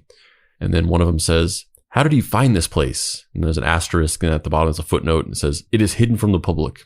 And then Phantom Patriot says, you know what goes on in there? And then one of the cops goes, it's not that bad. And that's got an asterisk. And at the bottom it says, his children weren't victims. And then one of the cops says, are you one of the good guys? And then as they're putting him in the cop car, he says, I didn't shoot you, did I? And then the cop says, I appreciate that. One oil deal ended as another began. The real battle of Bohemia would be fought in a courtroom, not a forest. Act 3, Tribulation. Once I arrived at the county jail, my biometric photograph was taken. There's a picture of his mugshot drawn, excuse me if this is a little mean, but drawn way more handsome than he actually is. 2 detectives interrogated me. Despite being a model prisoner, I was kept in the psycho ward for 2 weeks. My first night in observation. It's him in like a observation room or whatever.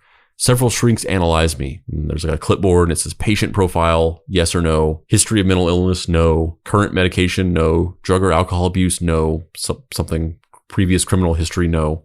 I was still tentatively diagnosed with delusional adjustment disorder. At my arraignment, I was charged with 5 felonies and 2 enhancements. 1, arson of structure. 2, arson of property. 3, burglary. 4, exhibiting a firearm to police. 5, possession of a billy club. A, being armed during the crime. And B, wearing a Kevlar vest. The authorities seized my bank account, making it impossible for me to post bail and to hire my own lawyer. I plan to read not guilty by reason of necessity in hopes that a jury would understand my extreme actions in Bohemian Grove. A Grove security officer named Martin Allen misrepresented himself to the jail staff in order to question me for over 4 hours. And then there's a drawing that's insinuating that this security guard posed as a Secret Service agent. Or a retired Secret Service agent. But I'm assuming that he really was, because, you know. Richard McCaslin is a crazy person. Yeah. And then the key to my defense was a copy of the InfoWars video that I had left in my Carson City, Nevada apartment, which is what I was saying earlier. That he's like, this is my evidence. This made up rant from a fucking idiot who's a snake oil salesman who makes money off of tricking mentally unwell people into believing his stories. Shortly afterward, I was moved to the mental health R module. During this time, I was grilled by legitimate Secret Service agents. In response, I asked, if Bush isn't a Bohemian Club member, then why are you interrogating me? And then the 2 Secret Service agents are saying, we're just ensuring the president's safety. After answering all their questions and explaining my motive truthfully, I received a rather unexpected parting gesture. Good luck, Mr. McCaslin. Then they shake his hand. Meanwhile, my story was being covered by 2 California newspapers, the Press Democrat and the San Francisco Chronicle. The Press Democrat featured an article about a new movie which was a parody of the Bohemian Grove. The Phantom Patriot's raid was mentioned as if it were a publicity stunt. The movie was Teddy Bear's Picnic, produced by Harry Shearer. The Bohemians used their clout to block national media coverage. My trial by jury began on April 9th. Court case number SCR 31916, People versus Richard McCaslin. Police photos showed that the sprinklers put out the fires with minor damage to the banquet hall. That's a drawing of him in court. And there's 3 headshots drawn of the judge, the prosecution, and the defense. Elliot Lee Dom. Dom was assigned to my case. After receiving a big write-up in the newspaper, he avoided allowing me to read from the Bible to explain myself. He banned the jury from viewing the Bohemian Grove video. Charles Arden, the deputy DA, portrayed me as judge, jury, and would-be executioner. He illegally worked with the Bohemians' lawyers to prosecute me. He removed the flag bandana from my skull mask, thus making it easier to demonize me. Jeff Mitchell. The public defender made a copy of my video for the Press Democrat. The Bohemians denied him access to the crime scene until he signed a secrecy agreement. He wasn't allowed to ask questions about occult rituals. In the book American Madness, T. Krulos interviewed Jeff Mitchell, and he seems like a really interesting guy. Like, he requested the case. He found out about Richard McCaslin and was like, I want to represent that guy. That story sounds fucking crazy. And apparently that's his whole career has been that, of like, he's like the deep cuts of defense lawyers. Where he's just like, what? That's the weird, obscure bullshit? I want to... Welcome to this courtroom. I'm about to take you through the ins, the outs, and the nitty-gritty of this crazy person's story so that you can appear like a more interesting and idiosyncratic judge and jury at your next forced social arraignment. The Grove employees exaggerated their stories, bordering on perjury. The maintenance man, Bob Hipkiss. I watched him point his gun toward Joel, Butler and his wife inside the cabin. I never saw these people. I only saw Yeager at the cabin. Security guard Fred Yeager. I knew I was in trouble. All I could say, I guess, this was it. Good Lord, forgive me. What was there to forgive? Had he seen occult rituals? Which is like so stupid. It's like, that's just a thing people say. It's like reading way too far into nothing. Like, what is he to be forgiven about? It's just it's a thing that people say. I took responsibility for my actions. The Bohemians are protected by the National Security Act of 1947. I broke the laws of man to enforce the law of God. My trial was held at the same time and in the same building as that of child molesting priest Don Kimball. His case became a national scandal, while my case drifted into obscurity. Coincidence? Conspiracy? Or how about the fact that I'm just a random crazy nut job whose story is not interesting enough or important enough to be featured on national television, whereas a actual real child molester is worthy of national news. That was my editorialization. That's not in the comic. Great is truth, but still greater from a practical point of view is silence about truth. Aldous Huxley, Brave New World. On April 16th, the jury ignored my allegations and convicted me. May 14th, sentencing day. You were ready to die and take a whole lot of people with you. I sentenced you to 11 years and 8 months in the state prison. And there's an asterisk there, and at the bottom it says, a legal term later reduced. I didn't fire, and then he's thinking, he's in handcuffs in front of the judge, and he's thinking, I didn't fire a shot or lay a hand on anybody. Could Dom be a tool for the Bohemian Club? Or could he be sentencing me for the wanton, dangerous behavior that I exhibited that could have gotten a lot of people killed? The authorities never investigated the Bohemians' activity. I would spend the next 6 years locked up in San Quentin and Soledad. The Phantom Patriot story would live on, thanks to Wikipedia, Michael Barkham's 2003 book, A Culture of Conspiracy, and Les Claypool's 2006 video. All very reputable sources. But you know who Les Claypool is, right? Yeah. I mean, the song is the theme song for the show that we're going to watch later. Who the hell are you? I was curious about this because I didn't know what this was. I didn't like I take it he made a song about the Phantom Patriot, but I was wondering what the context of that was. Yeah, Les Claypool, who's the bassist for Primus. But going on down to Bohemian Club, gonna shoot myself some reptilians. So Les Claypool read about him and was really into the story, and so wrote that song, Phantom Patriot. He wrote a song about Phantom Patriot, and that's kind of where the story ends. It's not all that interesting. He just wrote a song about Phantom Patriot, which is still weird that the bassist from fucking Primus is like, Phantom Patriot? Hell yeah! Phantom Patriot! Under a government which imprisons any unjustly, the true place for a just man is also prison. Henry David Thoreau, Civil Disobedience. Man, this guy he doesn't know how to interpret anything properly. Almost like he's mentally unwell. So we got the final page of this epic, and it's photos of him as the new hero Thought Crime, which is also a very cool costume. This costume fucking rules. This costume fucking owns, dude. It owns. So it's a jumpsuit. It's like a 1950s prison jumpsuit, black and white striped pants, with a red belt that says freedom on it, and then a black pullover long sleeve shirt that has a logo on the chest that is a white smiley face that has a red exclamation point on the brow, like the person is thinking something, and then a 1950s style prison, yard working hat that has the same white and black stripes, and then in big red letters on the front of the hat, it says Thought Crime with giant, chunky, almost like retro looking goggle glasses. And then on the back of the shirt, it says I survived Bohemian Grove with a logo that's Moloch and the circle with the line through it. He loves that circle with the line through it thing. Huge Ghostbusters fan. Huge. Probably was, honestly. Yeah, I mean, the interesting thing about the costume, to me, the most interesting thing about it is that it's the design of it is a combination of like a fascist uniform and then also like a prisoner. So it's like this dichotomy of the oppressor and the oppressed. I don't know if that was a thing he did on purpose, but it's very interesting to me. After my release on 5/19/08, I was relocated to Redwood City, California to serve my 3 years of parole. Unfortunately, I wasted over half that time as a Jehovah's Witness. I quit after discovering their connections to the Illuminati. Eventually, I abandoned Christianity entirely once I learned that the New Testament was a work of fiction created by the Royal Roman Piso family. I have since developed a much clearer understanding of the reptilian agenda. I am now free once again to oppose the Orwellian New World Order, the Emerald Tablets of Thoth, The masters were mighty in magic, able to lift the veil from the face of the serpent, able to send him back to his place. Came they to man and taught him the secret, the word that only a man can pronounce. Swift when they lifted the veil from the serpent and cast him from place among men. Yet beware, the serpent still liveth in a place that is open at times to the world.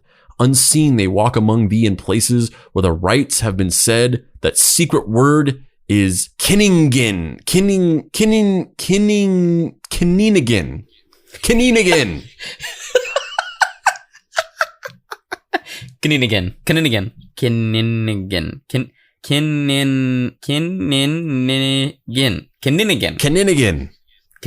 Can I just say that after that whole comic, that whole story, all the, like, how it all revolves around this religious fanaticism and these Bible scriptures and trying to use like the Bible as like part of his defense in the court case and saying that he's breaking man's law to fulfill God's law. After all of that, to just drop in, by the way, I realize that Christianity is fake and I completely abandon it, is the biggest plot twist of all time.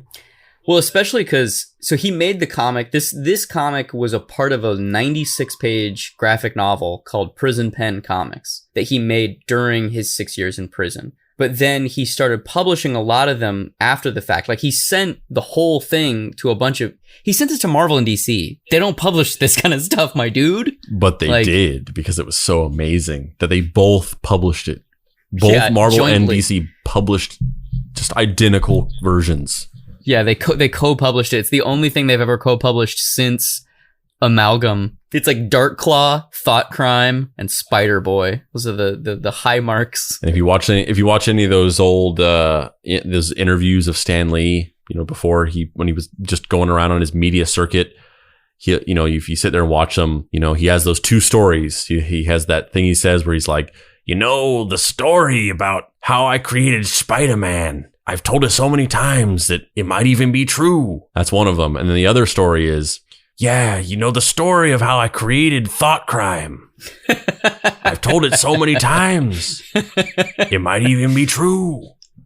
The funny thing is, later in his life, Richard McCaslin became convinced that Stan Lee was a reptilian. Because he was. Yeah, obviously. It's the only thing he was right about. Yeah. Yeah. It's pretty sad though.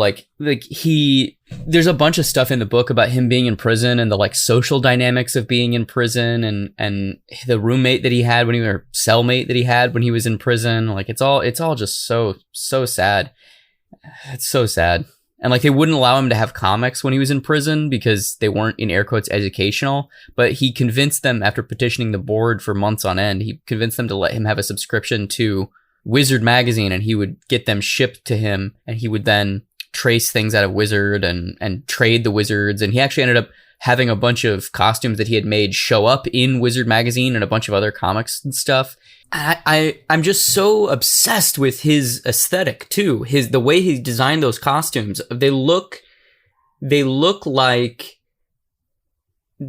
cosplay costumes. They look like 1970s live action adaptations, and they look amazing. His design sense is so great. That's what's so bizarre to me. The Thought Crime logo, where it's a person's face and the exclamation point over the forehead.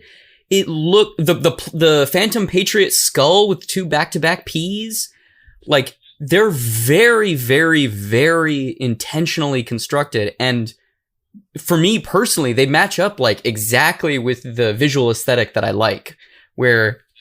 And I'm just so mesmerized by them because they don't feel chintzy, they don't feel like to go back to fucking Phoenix Jones, he's a fucking guy in a basement who made that shit, and it's all right, okay, that's cool, that's fine.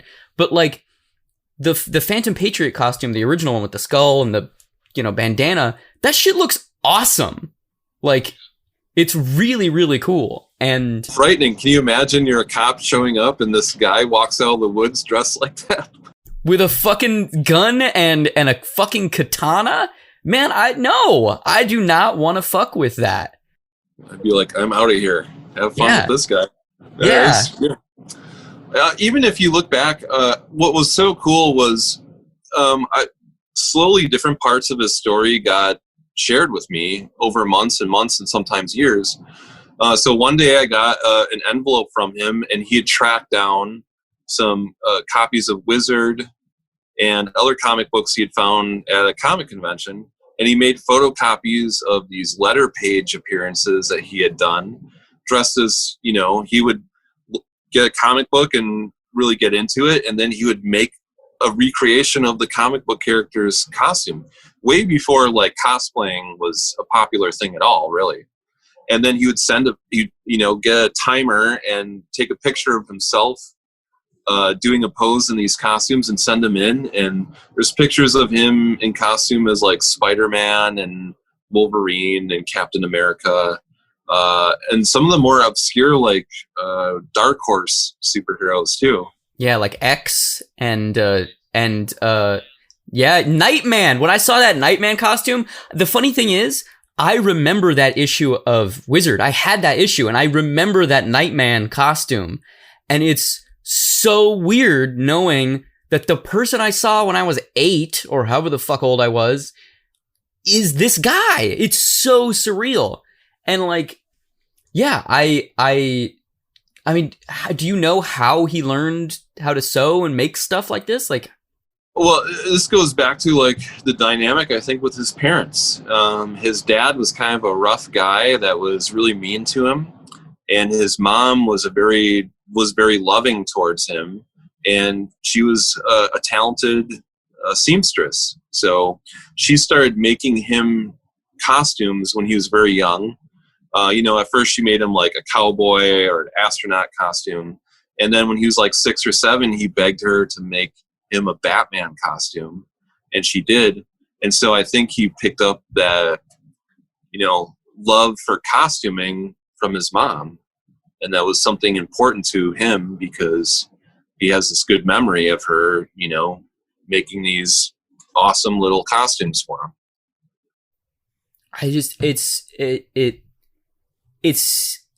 It's mesmerizing, like I keep saying, but it is so mesmerizing being able to look at those costumes and know that they were just obsessed over.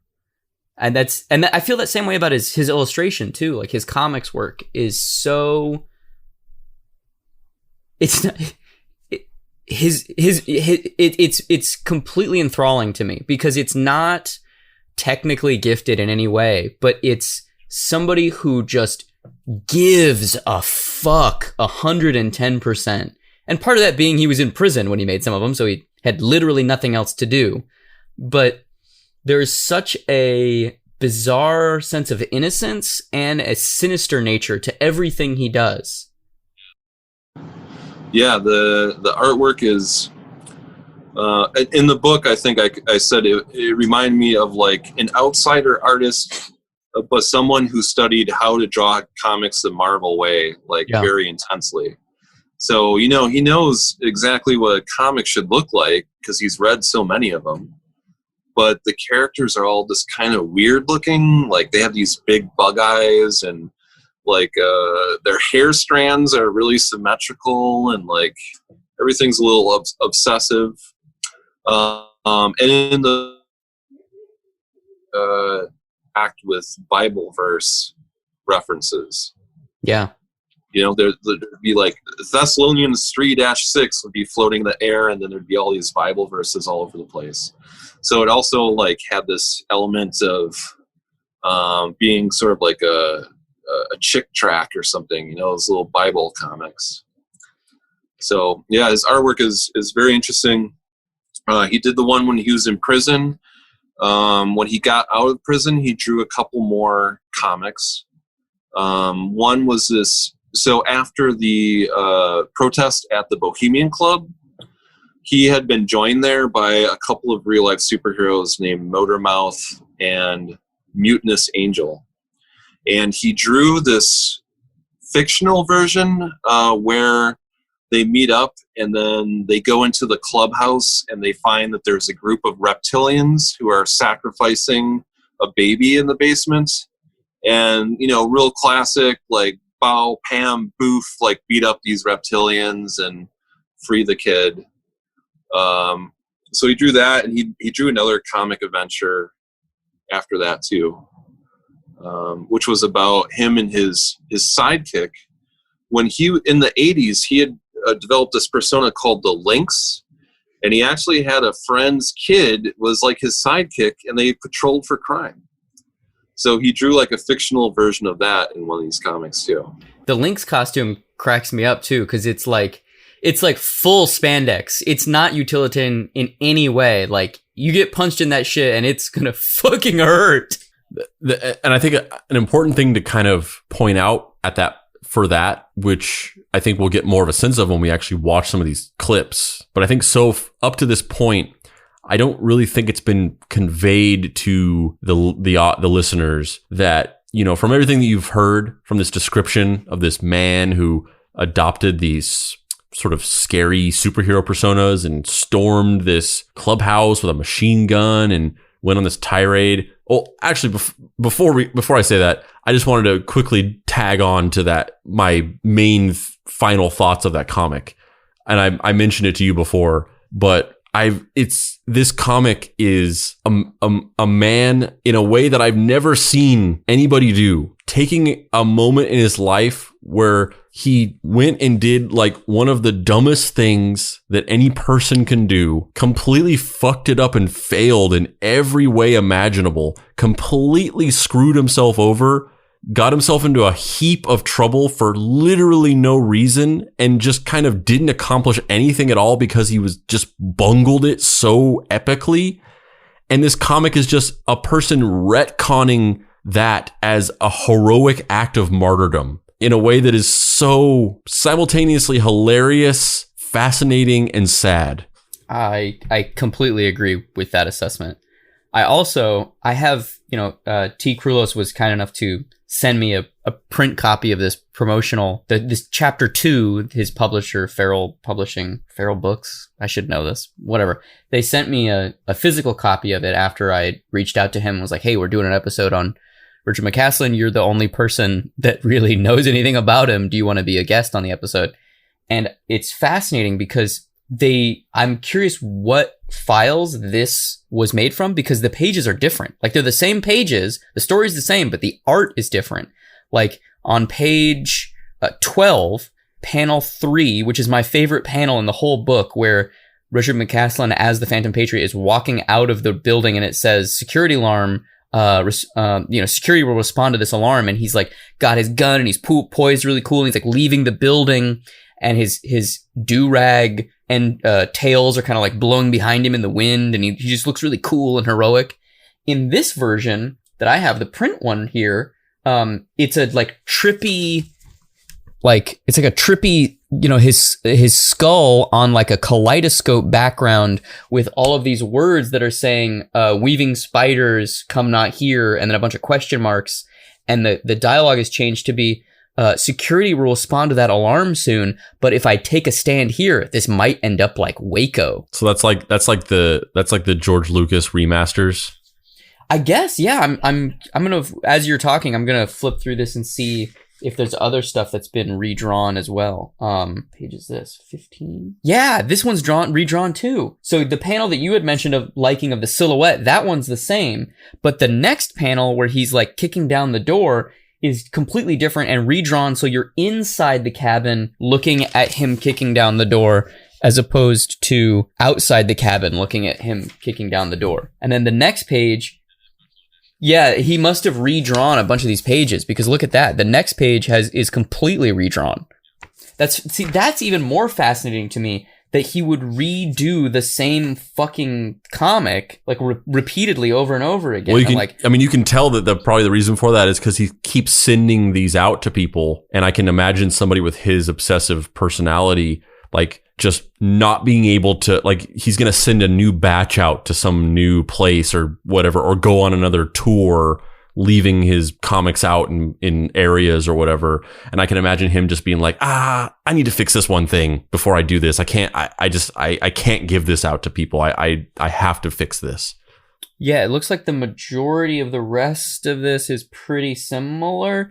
But even though it's similar, it's like recolored. Like the whole thing is made to de-emphasize the it's colored with markers aspect of it. Like some of these backgrounds are either just reproduced in a way that minimize the kind of like brushstrokes of the markers, or literally just recolored. Like some of the backgrounds that are blue are recolored to be pink to make them pop more. Interesting. Whatever edition of this we look at, it's fascinating that you read, this is like a heroic telling of this person's, one man's lone fight against a evil conspiracy. But if you're able to read between the lines in even the most vague of ways, it's just one just fool's failed attempt at doing something that yielded absolutely no results, never had a chance of yielding results, getting into huge trouble for doing it, going to prison for just doing a pointless thing, and all along the way blaming everybody but himself for everything. The only thing that he blames himself for is for getting batteries for the fucking flashlight.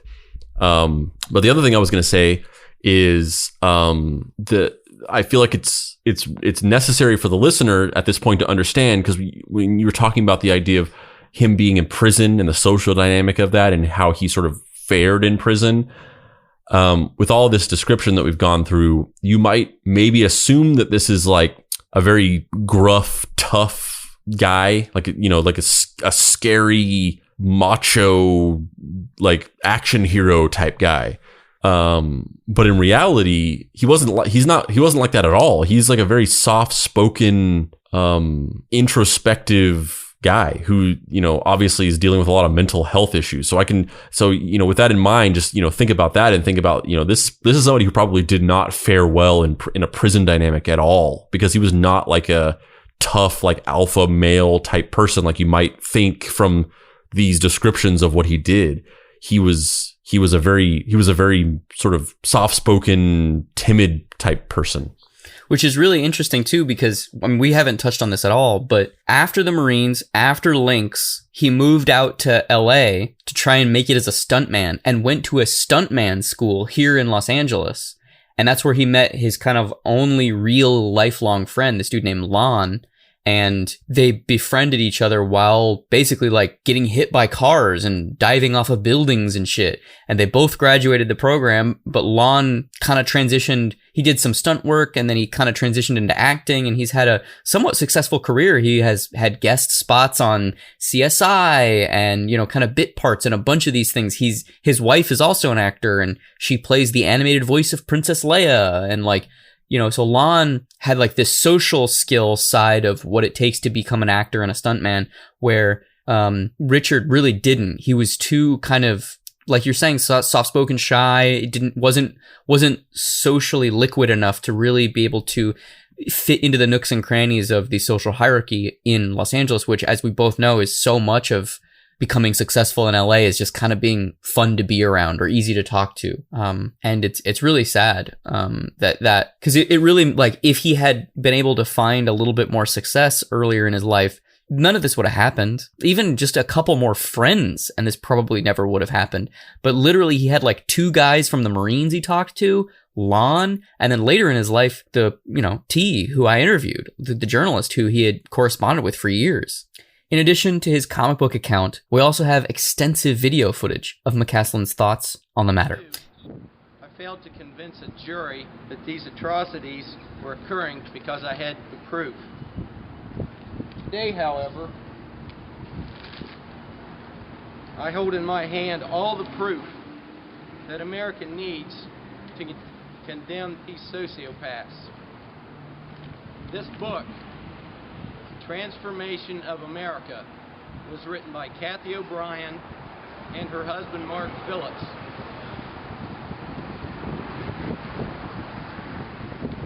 Kathy O'Brien is the only vocal. So we're watching Richard and 2 other men standing in front of the Bohemian Grove, or maybe not in front of the people. They're standing in front of some building in San Francisco, and yes, yeah, and this is something that he did on the 10th anniversary of his Bohemian Grove raid. And I think T in the interview, I think he actually talked about this that we did. Like, it doesn't even make sense what he's saying. Like, it's so sad. Like, yeah, I mean, he's reading from this book that it's purportedly this Kathy O'Brien person claims to have been a victim of being forcibly conscripted into the MK Ultra program, and you know, as I said before in kind of the beginning of the episode, this idea that like all conspiracy theories are rooted in some kind of truth.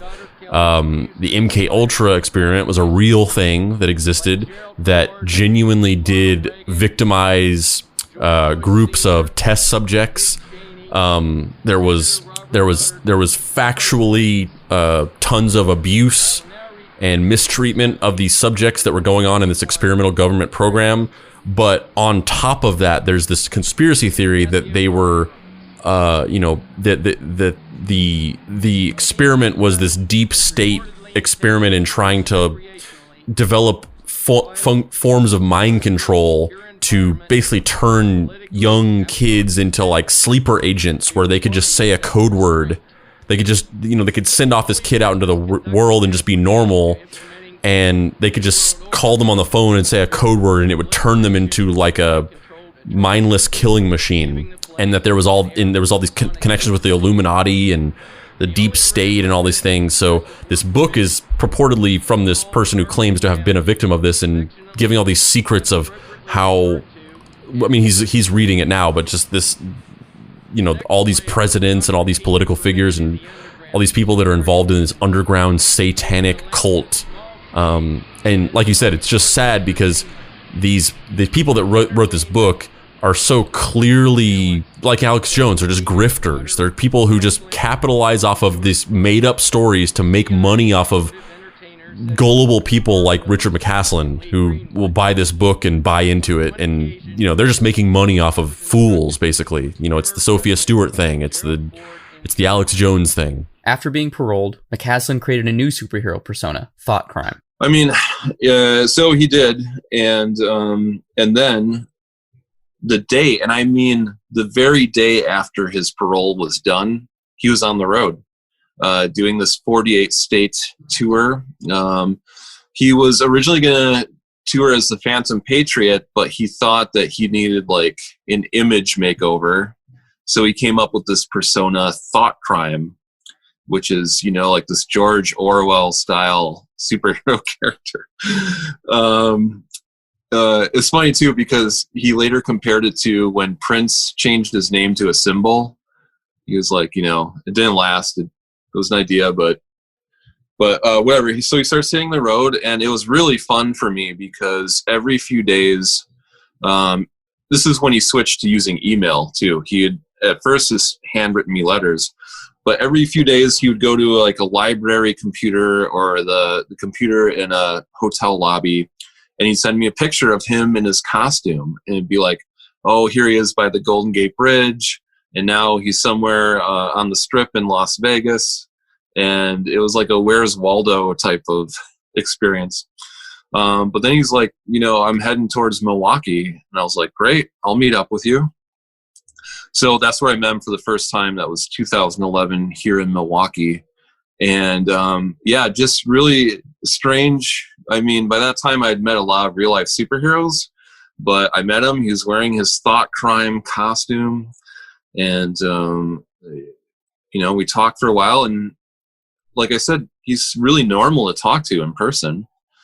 And then we went on a little bit of a protest march around downtown Milwaukee, which is, that was very weird because everywhere you go, everyone's staring at you, like a little bit nervously, because he was, sticking out and not sticking out like in a really fun way.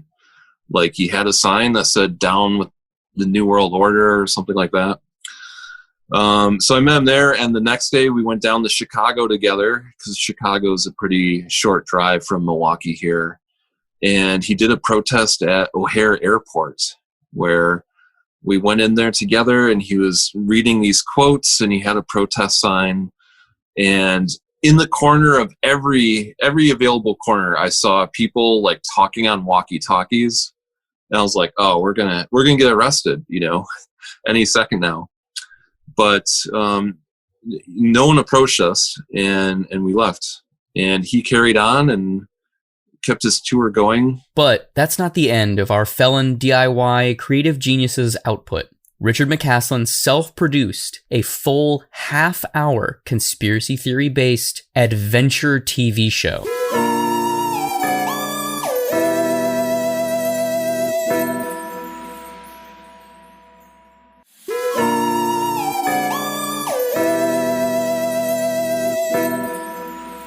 Act 3. If a crazy person hosts a talk show in the woods, does it even happen? So, Richard McCaslin has posted 6 YouTube videos, and we're going to watch most of them. One of them was the one that we just watched. This next one is a trailer that he produced, which I think is just so fascinating.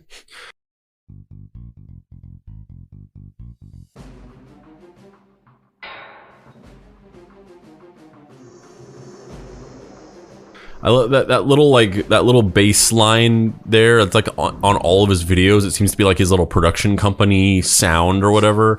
And it's very funny to me that like this dark superhero character that's based around this like idea of like conspiracy theories and deep state. Like you would imagine the type of music would be like kind of what this music is here, where it's like this dark kind of dramatic music. But at the beginning of all his videos, it's just like.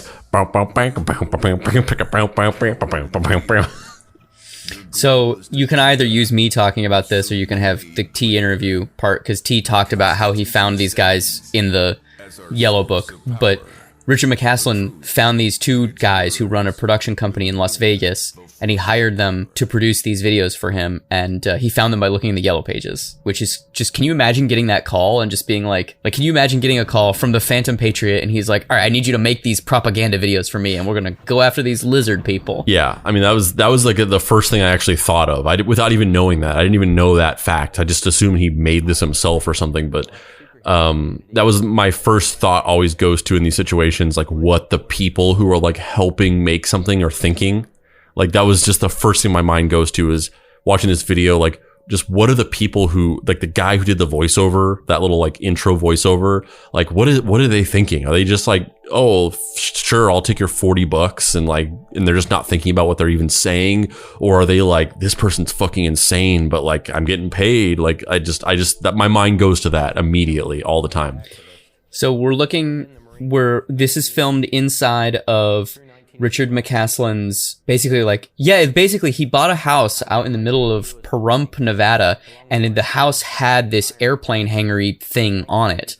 And so we're inside the hangar, which is why the sound quality of this video is dog shit. But he's got mannequins of all of his costumes lined up. The first one is a Marine one, the second one is Lynx, then Crackdown, and then Phantom Patriot. And he's currently in the video, he's wearing his Phantom Patriot 2.0 uniform, because he redesigns the uniform at a certain point, which looks fucking awesome. And now he's standing in front of the Thought Crime uniform with a breast pocket that just says 9/11 inside job. He's just a soft-spoken guy. He's got a glass case that have all these fucking dope comics in them that I want to read. Yeah, I mean, let's put all this conspiracy theory stuff inside and say, like, I want a secret headquarters like this. I laughed out loud whenever he said that when I first watched this. And he's putting on a white domino mask and a star-spangled hat. It's just a word salad. It's just a word salad. The fucking Phantomobile is just a white van. Also, when I first watched this video, this is gonna say something horrible about me, but when I first saw this video, you stroked your pee-pee? When I first saw this video and I saw that big sliding door, I was like, that shit looks like the Bang Bros bus. That shit looks like the Bang Bros van. He bought it from them. Yeah. They share it. Yeah, exactly. His day job is just driving the van for them. It's not over. It just keeps going. This part struck me as like very sad and very lonely. I felt like a pang of emotion whenever I've watched that part.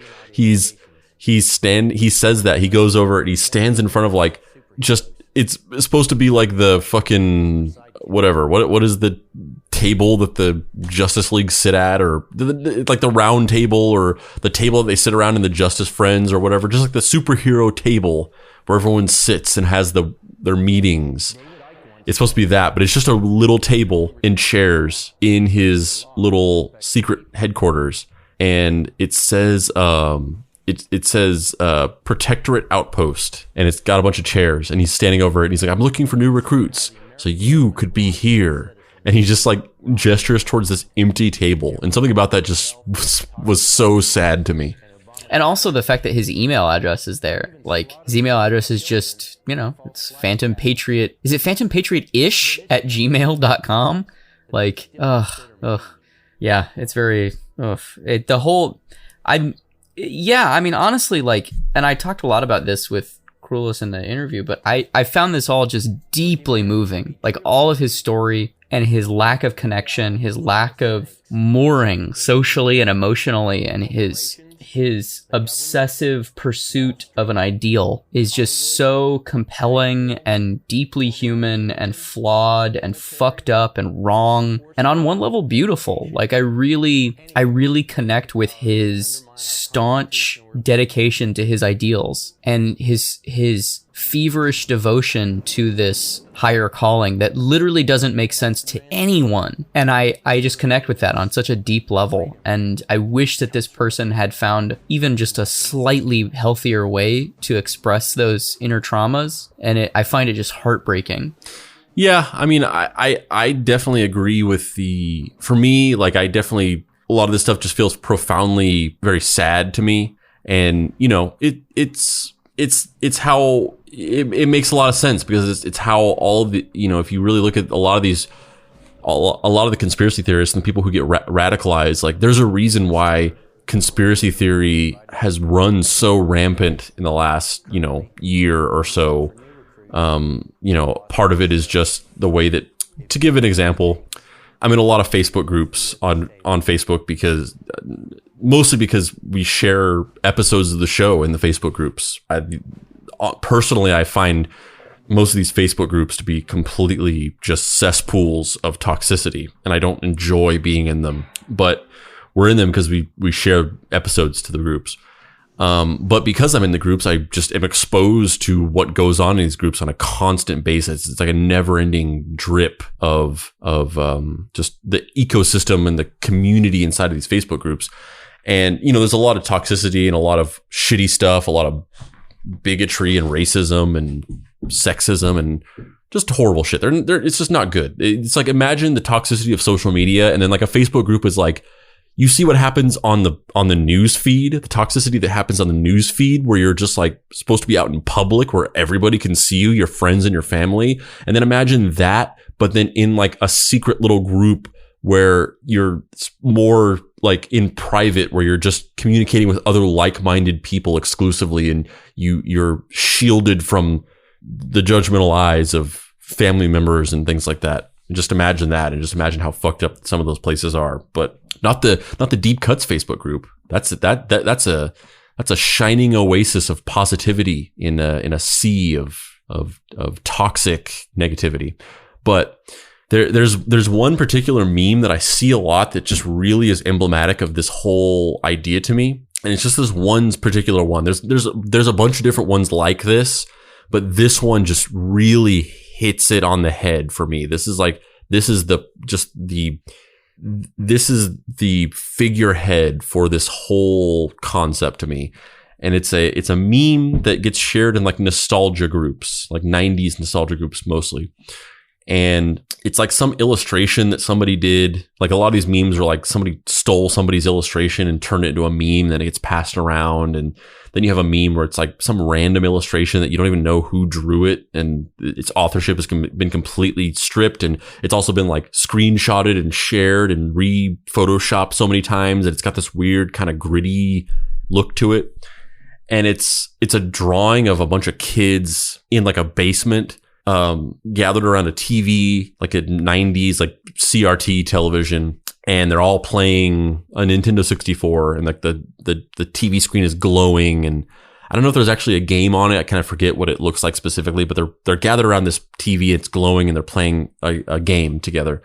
and there's text on it that's like, it's 5th grade. You're in your basement with your 4 best friends. You just ordered a pizza and you're playing GoldenEye. You have no idea that this is going to be the best moment of your entire life. And it's like, nothing will ever be as good as this again. And I've seen like that meme specifically a million times, and like in different forms, like sometimes like different versions of that meme, but with the same exact text, or at least text that's like basically the same thing. And, you know, that meme gets shared around a lot. And that meme is just so sad to me. The idea of these people who are so miserable in their lives that they just get they lose themselves in nostalgia and wanting to hold on to these like cherished memories of their childhood when, you know, they felt happier, and this discussion that people have where they're like, you know, simpler times, things were a lot simpler back then.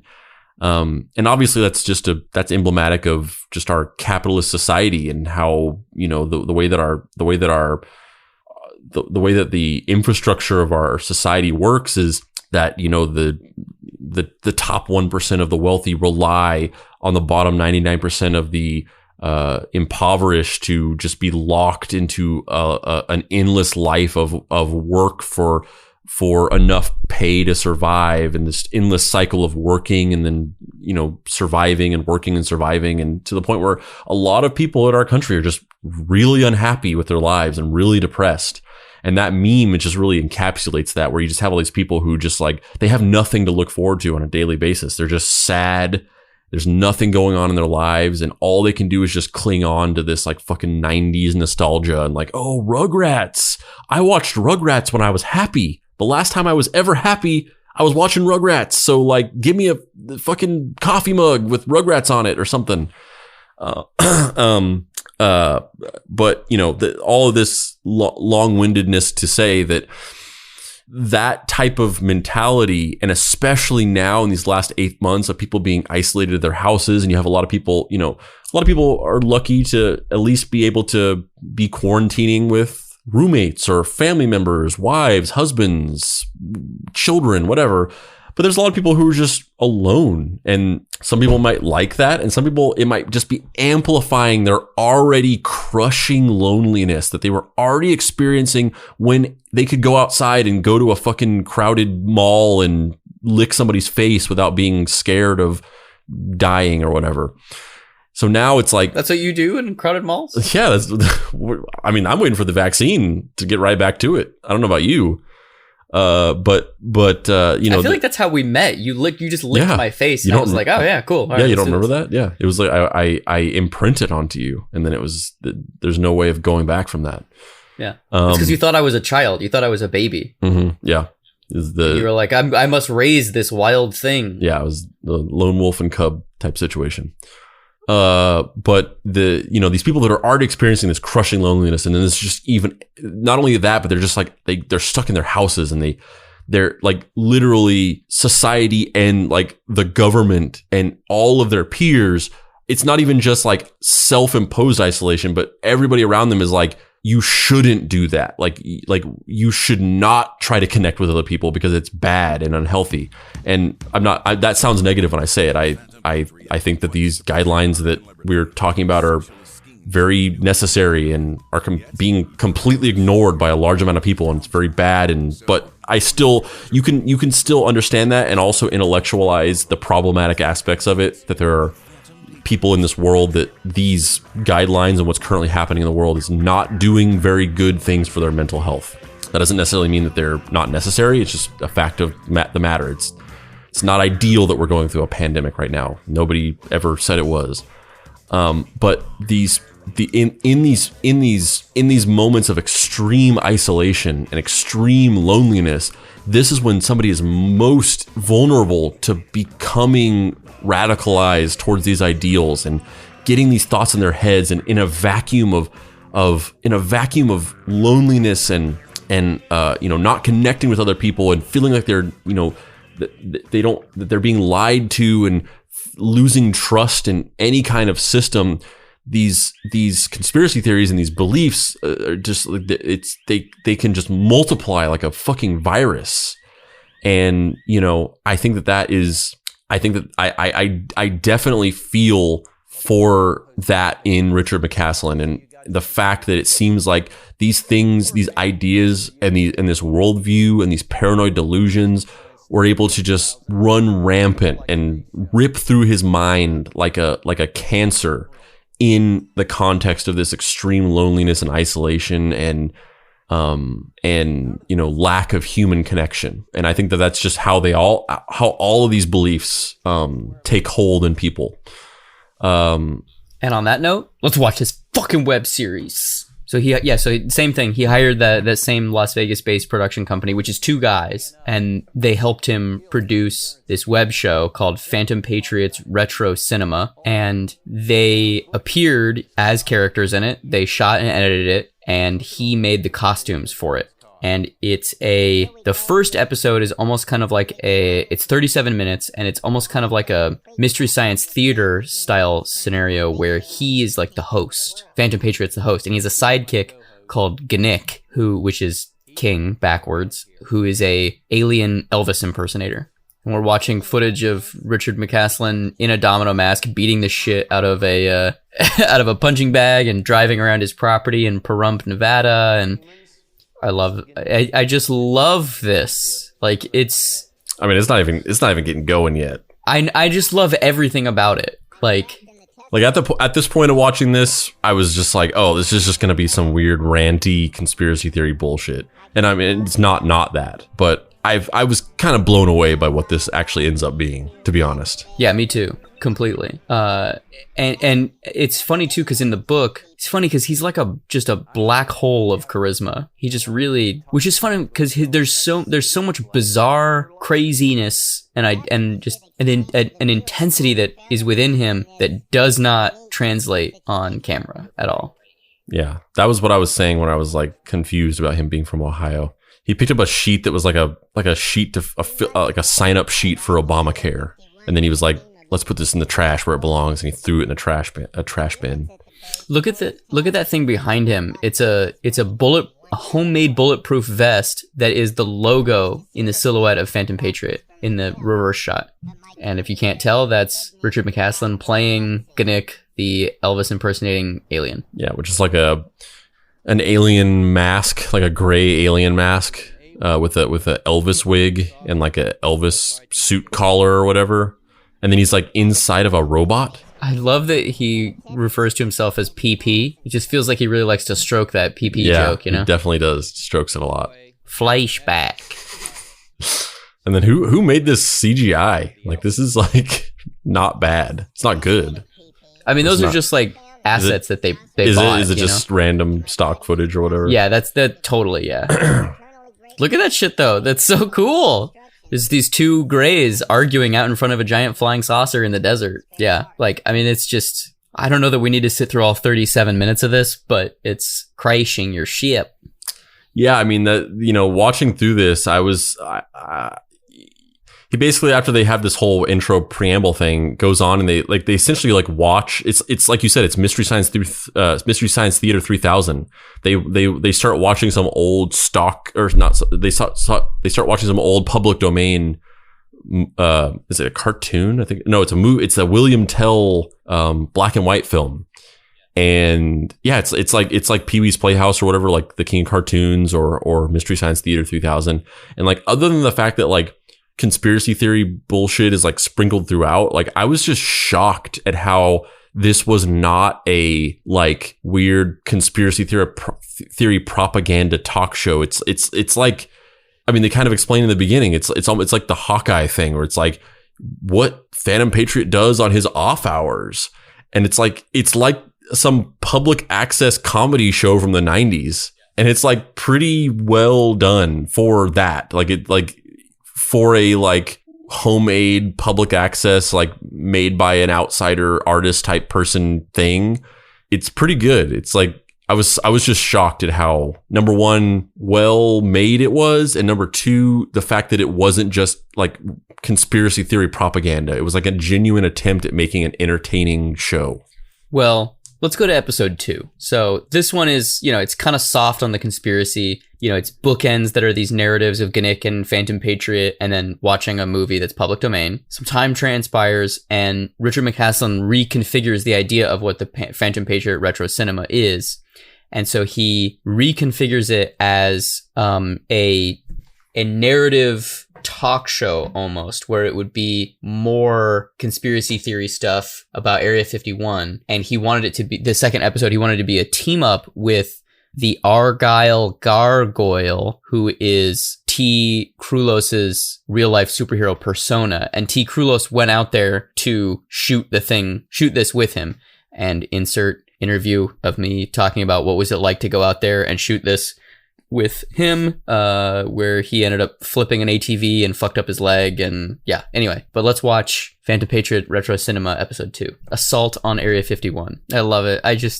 Just driving this ATV thing around the desert, which is funny because in the book, T. Krulos talks about how he was really bad with money, and, he didn't really have a lot of money left towards the end of his life. He was kind of going broke. He couldn't find work out in Pahrump, Nevada, because there just wasn't a lot of jobs out there.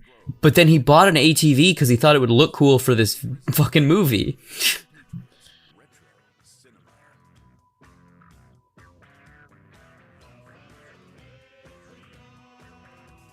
So now we're in this episode.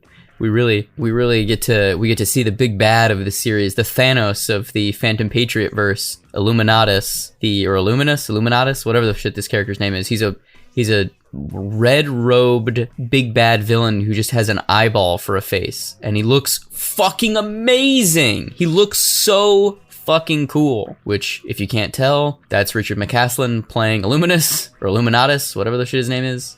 It's funny because these videos, they kind of feel like those like Ghana movies, or like really low budget like South African movies that you see on YouTube sometimes, but with these really amazing costumes that he made. And then obviously this is our boy that we've been chatting with, our new BFF T. Krulos, in the actual, the Phantom Patriot outpost. And it's kind of low key looking like, what am I doing? Where am I right now? And then I met him, the last time I saw him was he had moved to Pahrump, Nevada, which is a real weird little desert town. It's kind of a story in itself. But at that point, I was like, I want to kind of wrap this book up, I think. So I was like, Richard, I want to go down there and visit you and see your house. And he'd built his own superhero headquarters in this shed on his property. And so I was like, I'm going to come down there and visit you and do some interviewing. And while we're down there, I'll do whatever you want to do. I've got a couple days. And I expected we might like go to a comic book store, or he'd show me around Pahrump or something.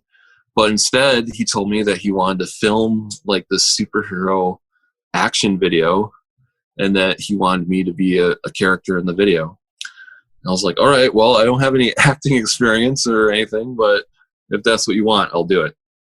So I spent a long weekend with him down there in Pahrump, and then that was the last I saw of him in person. And you were injured doing that too. Yes.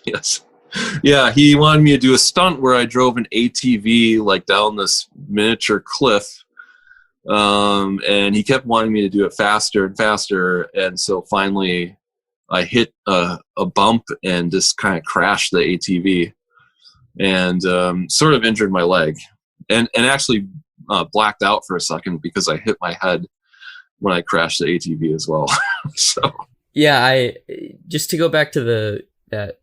You out in the desert at the compound shooting the episode with him. I'm curious, like, what, because it was basically you, two guys that he had paid from a local video company to produce the videos, and Richard. And I'm curious, like, what was that experience like? Like, what did you eat out there? Like, was it comfortable? Like, did you take a shower out there? Like, I would have been so paranoid. Yeah. It was a really wild weekend. So first, I love this so much. He found this video production company in Las Vegas to shoot all of his videos for him. He paid them, of course. But he found them by looking in the Las Vegas yellow pages under video production. So he finds these guys and calls them up, and they're like, oh, okay, sure. So he worked with this company for all of his videos, and I flew in. He picked me up. We drove out to Pahrump. I stayed at his house, which was weird, really weird. I didn't sleep very well, of course. And very early the next morning, we started shooting this like epic video that he wanted to do. We drove like all over Nevada to do it. And, but the longest was he'd found this sort of like desert pit that was owned by Bureau of Land Management. And we spent this day out there, and I remember just like being so tired and so crabby because we were out in the desert. It was hot. There was like no shade. We had some bottles of water, but there was no food. Like, I think that weekend, like I ate maybe 2 meals in total over 3 days or something like that. And we just were out there from like sunrise to sunset trying to shoot this movie that he wanted to make. And he was getting more and more angry because we were losing time. He wanted to shoot like 50 different scenes for this video. And this was all supposed to be done in like 3 days because that's like all the time I had. So as we were losing time, he was becoming more and more frustrated with me and these 2 guys, this 2-man crew that was supposed to be shooting and acting in this video. And it was very frustrating. So when we were finally done and when I left, I was kind of glad to be gone just because it had been such an exhausting, frustrating weekend. But, you know, of course now I'm look back at it and I'm like, well, that was a really crazy thing that I did, and I'm glad that I did it, you know. I love his cast of characters. His, you know, Gnick, which is, you know, Gnick. I love obviously the Phantom Patriot costume. I love his like Hall of Justice aesthetic to the whole thing. I love the fact that it's not set up to record sound at all, so it's like super fucking echoey and you can almost not understand what he's saying. Like, and also Immortus, the villain, the like Illuminati overlord guy, looks fucking awesome. Like, it's just great. It's just so great. I got the best part that I had in that movie was we're battling the villain, and I have a slingshot, and so I fire a rubber ball right into his crotch. And he like bends over in pain, and then Richard punches him. And it's very exciting. I feel very vulnerable being in the center of this guy's secret headquarters in the middle of a compound out in the middle of nowhere. I mean, I would, but he also stayed out there with him and like, you know, spent the night for a couple days and, you know, shot footage, and it just seems like so much. I'm glad nothing happened. That's all I'm saying. I'm glad nothing happened because T. Krolos is a really nice guy. I'm really glad that he sat down with me and talked about comics and Richard McCaslin's legacy, and glad nothing happened. Not that I think Richard McCaslin would have done anything, but also I don't fucking know. But yeah, so the middle of this episode is just this big extended interview, and then if you want to skip forward a little bit, the end of it is this kind of extended narrative bit where Illuminatus and Phantom Patriot and Argyle Gargoyle, who is T. Krolos' real life superhero, they all have a big showdown, and there's, you know, they're all in costume, and it's crazy that they shot all this. They shot it in 3 days because that's all the time he had. And it's just like, apparently he wrote it all longhand. So he wrote the script out on like notepad paper, and like, it's not really that surprising, you know, like, of course, Richard McCaslin doesn't have final draft. Why would he? Hell yeah. He says comlink test cloaking effect, and they just took the car out of the shot. Fucking rules. And then they went, you know, they drove all over the state, you know, they did all this shit, and they shot it. It's crazy. Let's go to the third episode. The third episode is the one where everything just goes balls to the wall. It's like green screen on green screen on green screen. they've got all these casts of characters, people wearing lizard masks, people wearing masks of the presidents. Are you all my friends now? Yeah. Are you all my friends now is the subtext to this whole thing. It's like, it's just so... I saw the third one first. I saw the third episode first, and it just blew my mind. Like, the first shot is this weird Russian suit, green screen castle, you know, satanic rituals, lizard guys in robes that are obviously the same two people, green screened into the shot over and over again. Ronald Reagan ghost. I'm so curious about like how much of this was just built around these are the stock footage things that we already have access to. So what can you make out of this, Richard? Or what do you want to make out of this? And like so much of this, this episode is just full on conspiracy theory. Oh my God. These reptilians. Yeah. Just like blonde Nazi reptilian. Yeah. He could only hide the bizarro conspiracy theory shit for so long. Also, the reptilian mask is the target mask that was released for the character, the Lizard, from Amazing Spider-Man 1, which is that same quote that we were reading from the comic before. He loves those emerald tablets of Thoth. The tablet of Thoth is like a $2 clipboard. Yeah, it's fascinating too, because this one more so than the other two, I just wonder like what were the people? That's what I think. That's what I think too. I just think like, what are these people thinking? Like, did they know that they were making this crazy conspiracy theory stuff, and they were just kind of like, well, Richard's paying, so fuck it. They all drank blood, and now their faces all changed to be Barack Obama, Bill Clinton, and other political figures. Donald Trump. Yeah, like they all have this just bizarre, otherworldly quality because none of them are practical environments in this episode. It's all green screen stuff for the most part. So it almost feels like early, like it has that same creepy factor that like early CG art had in the 80s and 90s. Yeah, I mean, we don't have to beat a dead horse. You get the idea of what it is. But I love it so much. I love the fact that Donald Trump is the Nazi like assistant or something. Do you have any thoughts you want to espouse about those before I move on to the next bit? I mean, just what I said before. There's a creeping underlying sadness to every one of them, where it's just like, I mean, other than that one where you got a bunch of guys to come in, but the other two where it's just like all this cool kind of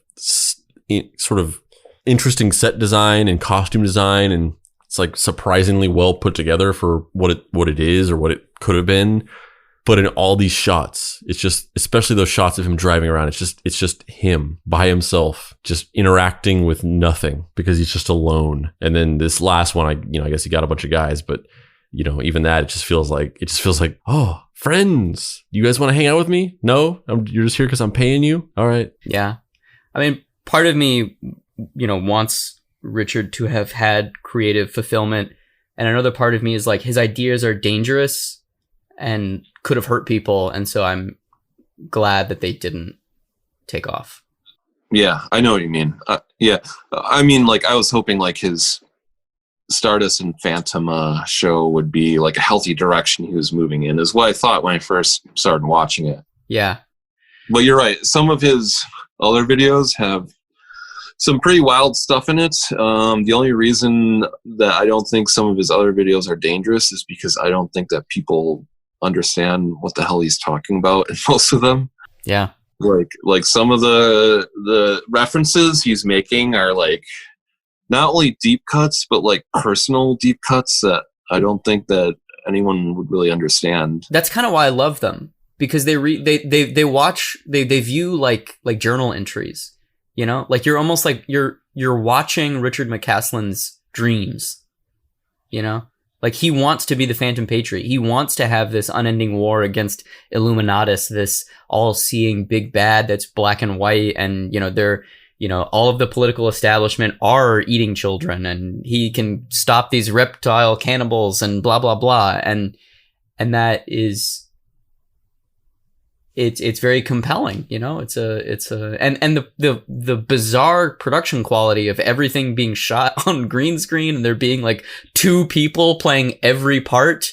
It kind of makes it better. It makes it so much more surreal. Like, you know, Jacob's Ladder or any of these kind of like trippy dream sequence, Nightmare on Elm Street movies, like they're still founded in visual logic that makes sense to people, where Richard's shows, those 3 episodes, that's more surreal than anything I've ever seen that's tried to be like, fuck David Lynch. I mean, I love David Lynch, but fuck David Lynch. Like, Richard McCaslin is the true, like, bizarro auteur of surreality, you know? Richard McCaslin's life was one filled with pain, suffering, and deep-seated issues. He has an artistic body of work defined not by the merit of its quality, but by the paranoia that lurks within each mark. His stilted, slow way of speaking in some ways reflects the turgid, unbending thought processes of the delusional individual we've been talking about for the past who knows how long. Richard McCaslin was a deranged madman who believed lizards were ruling the world. Was he literally mentally unstable, or just radicalized by far-right InfoWars and conspiracy theory at the dark end of the internet? Who knows? That's for you to decide. The only thing that's for certain about this story is that on October 15th, 2018, he died. He was discovered by the Washington, D.C. Metropolitan Police Department with head wounds in his truck. He was parked in the alleyway behind the House of Temple, a Masonic temple. Where this conversation is going is, unfortunately, obviously the listeners will know this, but from contextual clues of our discussion, that Richard is no longer with us. He unfortunately committed suicide, and in an extremely grisly way, where he used a fucking cattle gun. Where were you when you found out that he had committed suicide? I was out doing some errands. So I was at the grocery store, and I got a text from Lon, who Lon is someone that Richard met back in the 80s. They went to stuntman school together in California because Richard wanted to be like an action movie stuntman. And he also, it kind of fit with the whole superhero thing, you know? He wanted to like learn how to do stunts and maybe star in a superhero movie someday. So they met there, and Lon was one of, he's really the only friend that Richard was able to keep. And something that Lon told me when I interviewed him, and this has struck me as being very sad, was that he talked to Richard's mom shortly before she died, and she told him that she was worried that Richard didn't have any friends. And so I think Lon kind of felt this responsibility, like, all right, this is a guy that I don't really agree with, but I don't think that he's a bad person, and I want to, try to help him out if I can. So I'm at the grocery store, and I get a text from Lon, who I hadn't talked to for 3 or 4 years. I'd interviewed him like 3 or 4 years before that, and he just had a message that said, I have to tell you something about Richard. Can you give me a call when you have a chance? And I was like, oh shit, this guy, he's either like snapped and went back to raid the Bohemian Grove for some reason and is in jail, or he's dead. And it turned out that he had died. And I mean, this is a sad part of the story too. He had apparently in October of 2018 driven out to Washington, D.C. He parked in front of a Freemason temple, which is just about a mile away from the White House. And he had all these signs on his truck that were talking about Albert Pike, who was one of the founders of the Freemasons, and all these plots that the Masons were up to. And he shot himself in this truck outside of the temple. But the police determined that his next of kin was this like second cousin or something that didn't really know anything about Richard. And she was like, oh, okay, well, this guy is dead. All right. And so no one that knew him even knew that he had died for months. I don't think anyone found out until about 5 months later. One of his neighbors had put out a missing persons notice. Which it might sound odd that you would wait that long to do that, but in Pahrump, people kind of leave each other alone, I think. So it took a while, but then, the neighbors found out and Lon found out, and the details started to come through. And Lon eventually got his hands on the last document that Richard wrote, which was in a 3-ring binder on the passenger seat next to him in his truck. And I eventually got to read that. So in the book, you include an image of the thought crime jacket that he was wearing when he took his life that says, normally the thought crime uniform is like a police or a prison jumpsuit with white and black bars, and it has a smiley face style insignia with a exclamation point over the forehead. But this version of it was a almost kind of like a golden age Captain America shield that says "Free at Last." And I'm not gonna lie, man, when I saw that image, I started crying. It's so profoundly sad to me. And yeah, I don't know. I don't know. I don't even have an end point to that line of logic. It's just really, really profoundly depressing. And that was one of the last points that he wrote in this document that I wrote too. He said that his spirit was going to be free and it wouldn't be tied down to this world anymore, and that he was going to be free. So, I mean, I don't know. Suicide's a hard thing to make sense of, I think. So I don't know what I want to say about it other than, he felt that he would be free at last. I felt bad because, and throughout the book, I kind of gave these clues that I was hoping that he had found something. And there was a few times when I knew him where it looked like he became friends with these real life superheroes in California. And so he had this little team. There was one point when his tour was done that he told me he was going to retire to Bermuda. And I was like, oh, that might be a really good ending for him. I had kept hoping that there was going to be sort of a happy ending. He found something that gave his life some direction and purpose. But I don't think that he could free himself from that huge burden of this conspiracy belief.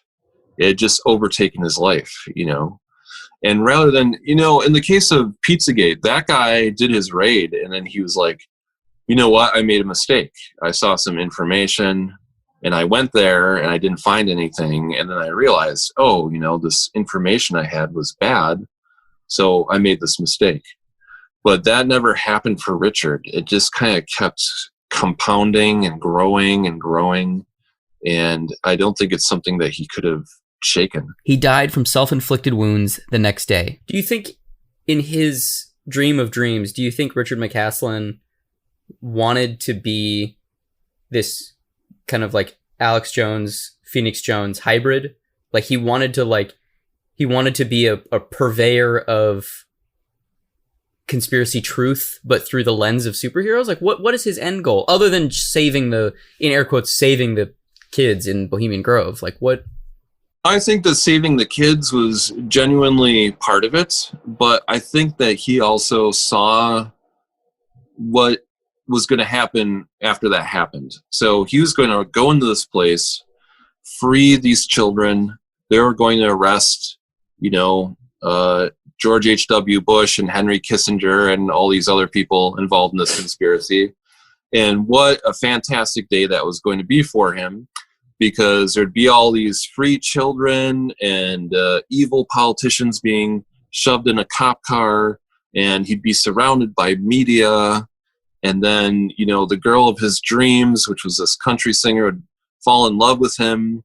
And he was going to be the hero of the century, and he's going to bust the Bohemian Grove open, and it would be this just incredible event. And they would, have the biggest Hollywood star portray him in a movie about his life. Like, I think that was part of his like crazy fantasy life, was that he could see all of these, just, you know, put in the efforts to do this raid and get it into motion. So I think that you just thought that this was going to be the greatest day ever for him, and it, of course, did not turn out that way at all. Yeah, I think a lot of his story is genuinely, I think, like bad luck sometimes. And sometimes being in the wrong place in the wrong time. And that's a great example. So he's down and out, sort of. He decides to move to Austin, and he finds a job there. But, you know, he's going through this really tough time where both of his parents had died. And he's in sort of a vulnerable position, I think. And he just happens to be sitting on his couch in Austin, turns on Austin public access TV, and there's Alex Jones with his Bohemian Grove documentary. And I think it was just like, just the worst timing. Like, he was all messed up, and he happens to see this, and it becomes something that he can fixate on instead of worrying about all of his other problems. And that's where the whole story really starts for him, as far as his Bohemian Grove excursion. At the end of this, I'm filled with sadness for McCaslin. I find it bizarre that I'm so drawn to his work. Both the Phantom Patriot show and the comics have a singular vision that I find mesmerizing. Obviously, I don't agree with any of his political beliefs or opinions, and I think they're deeply unhinged and definitely very dangerous.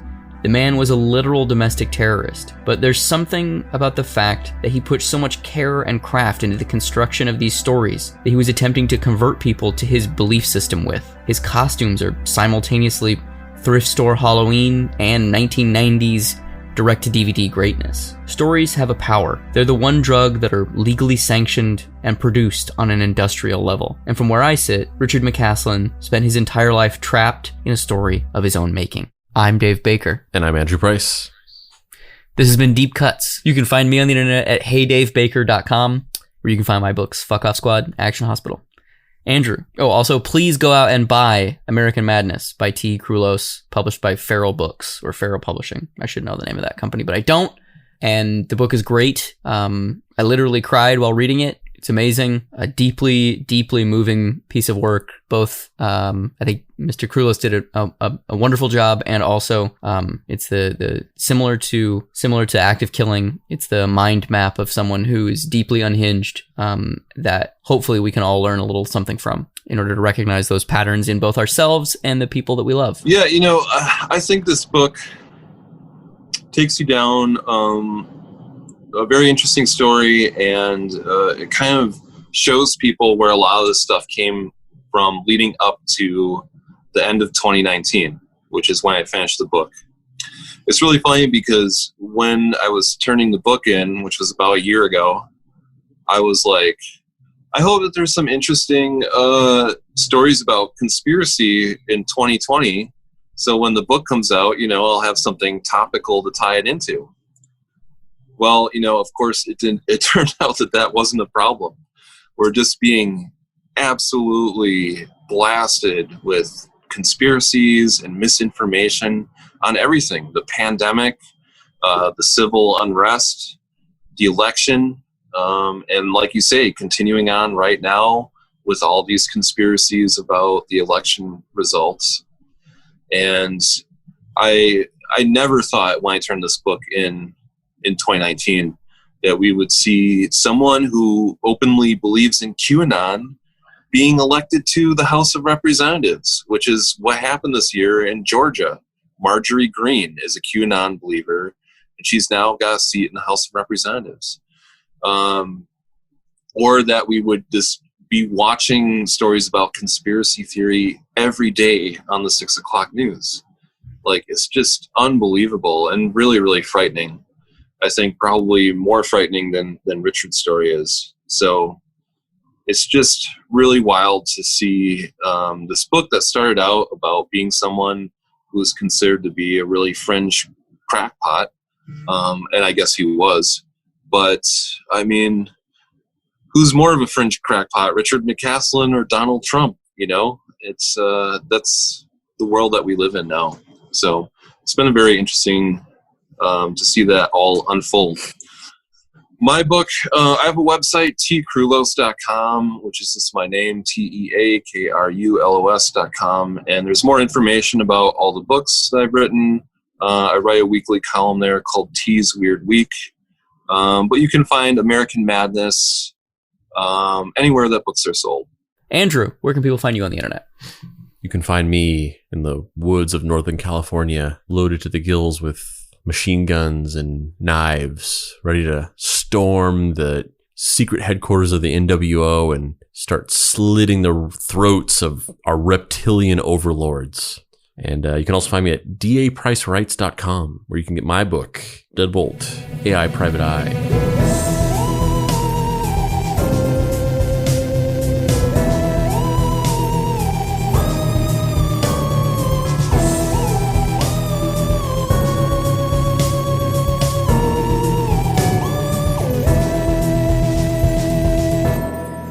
Deep Cuts is a production by Boy Genius Media. If you'd like to find this show and others like it, please visit boygeniusmedia.com or deepcutspod.com. If you want to join in on post-episode discussions, please join the Deep Cuts Podcast Facebook group. Finally, subscribe to our YouTube channel for additional video content. The incidental music for this episode was created by D. Catalano, whose music can be found at wekeepoddhours.bandcamp.com.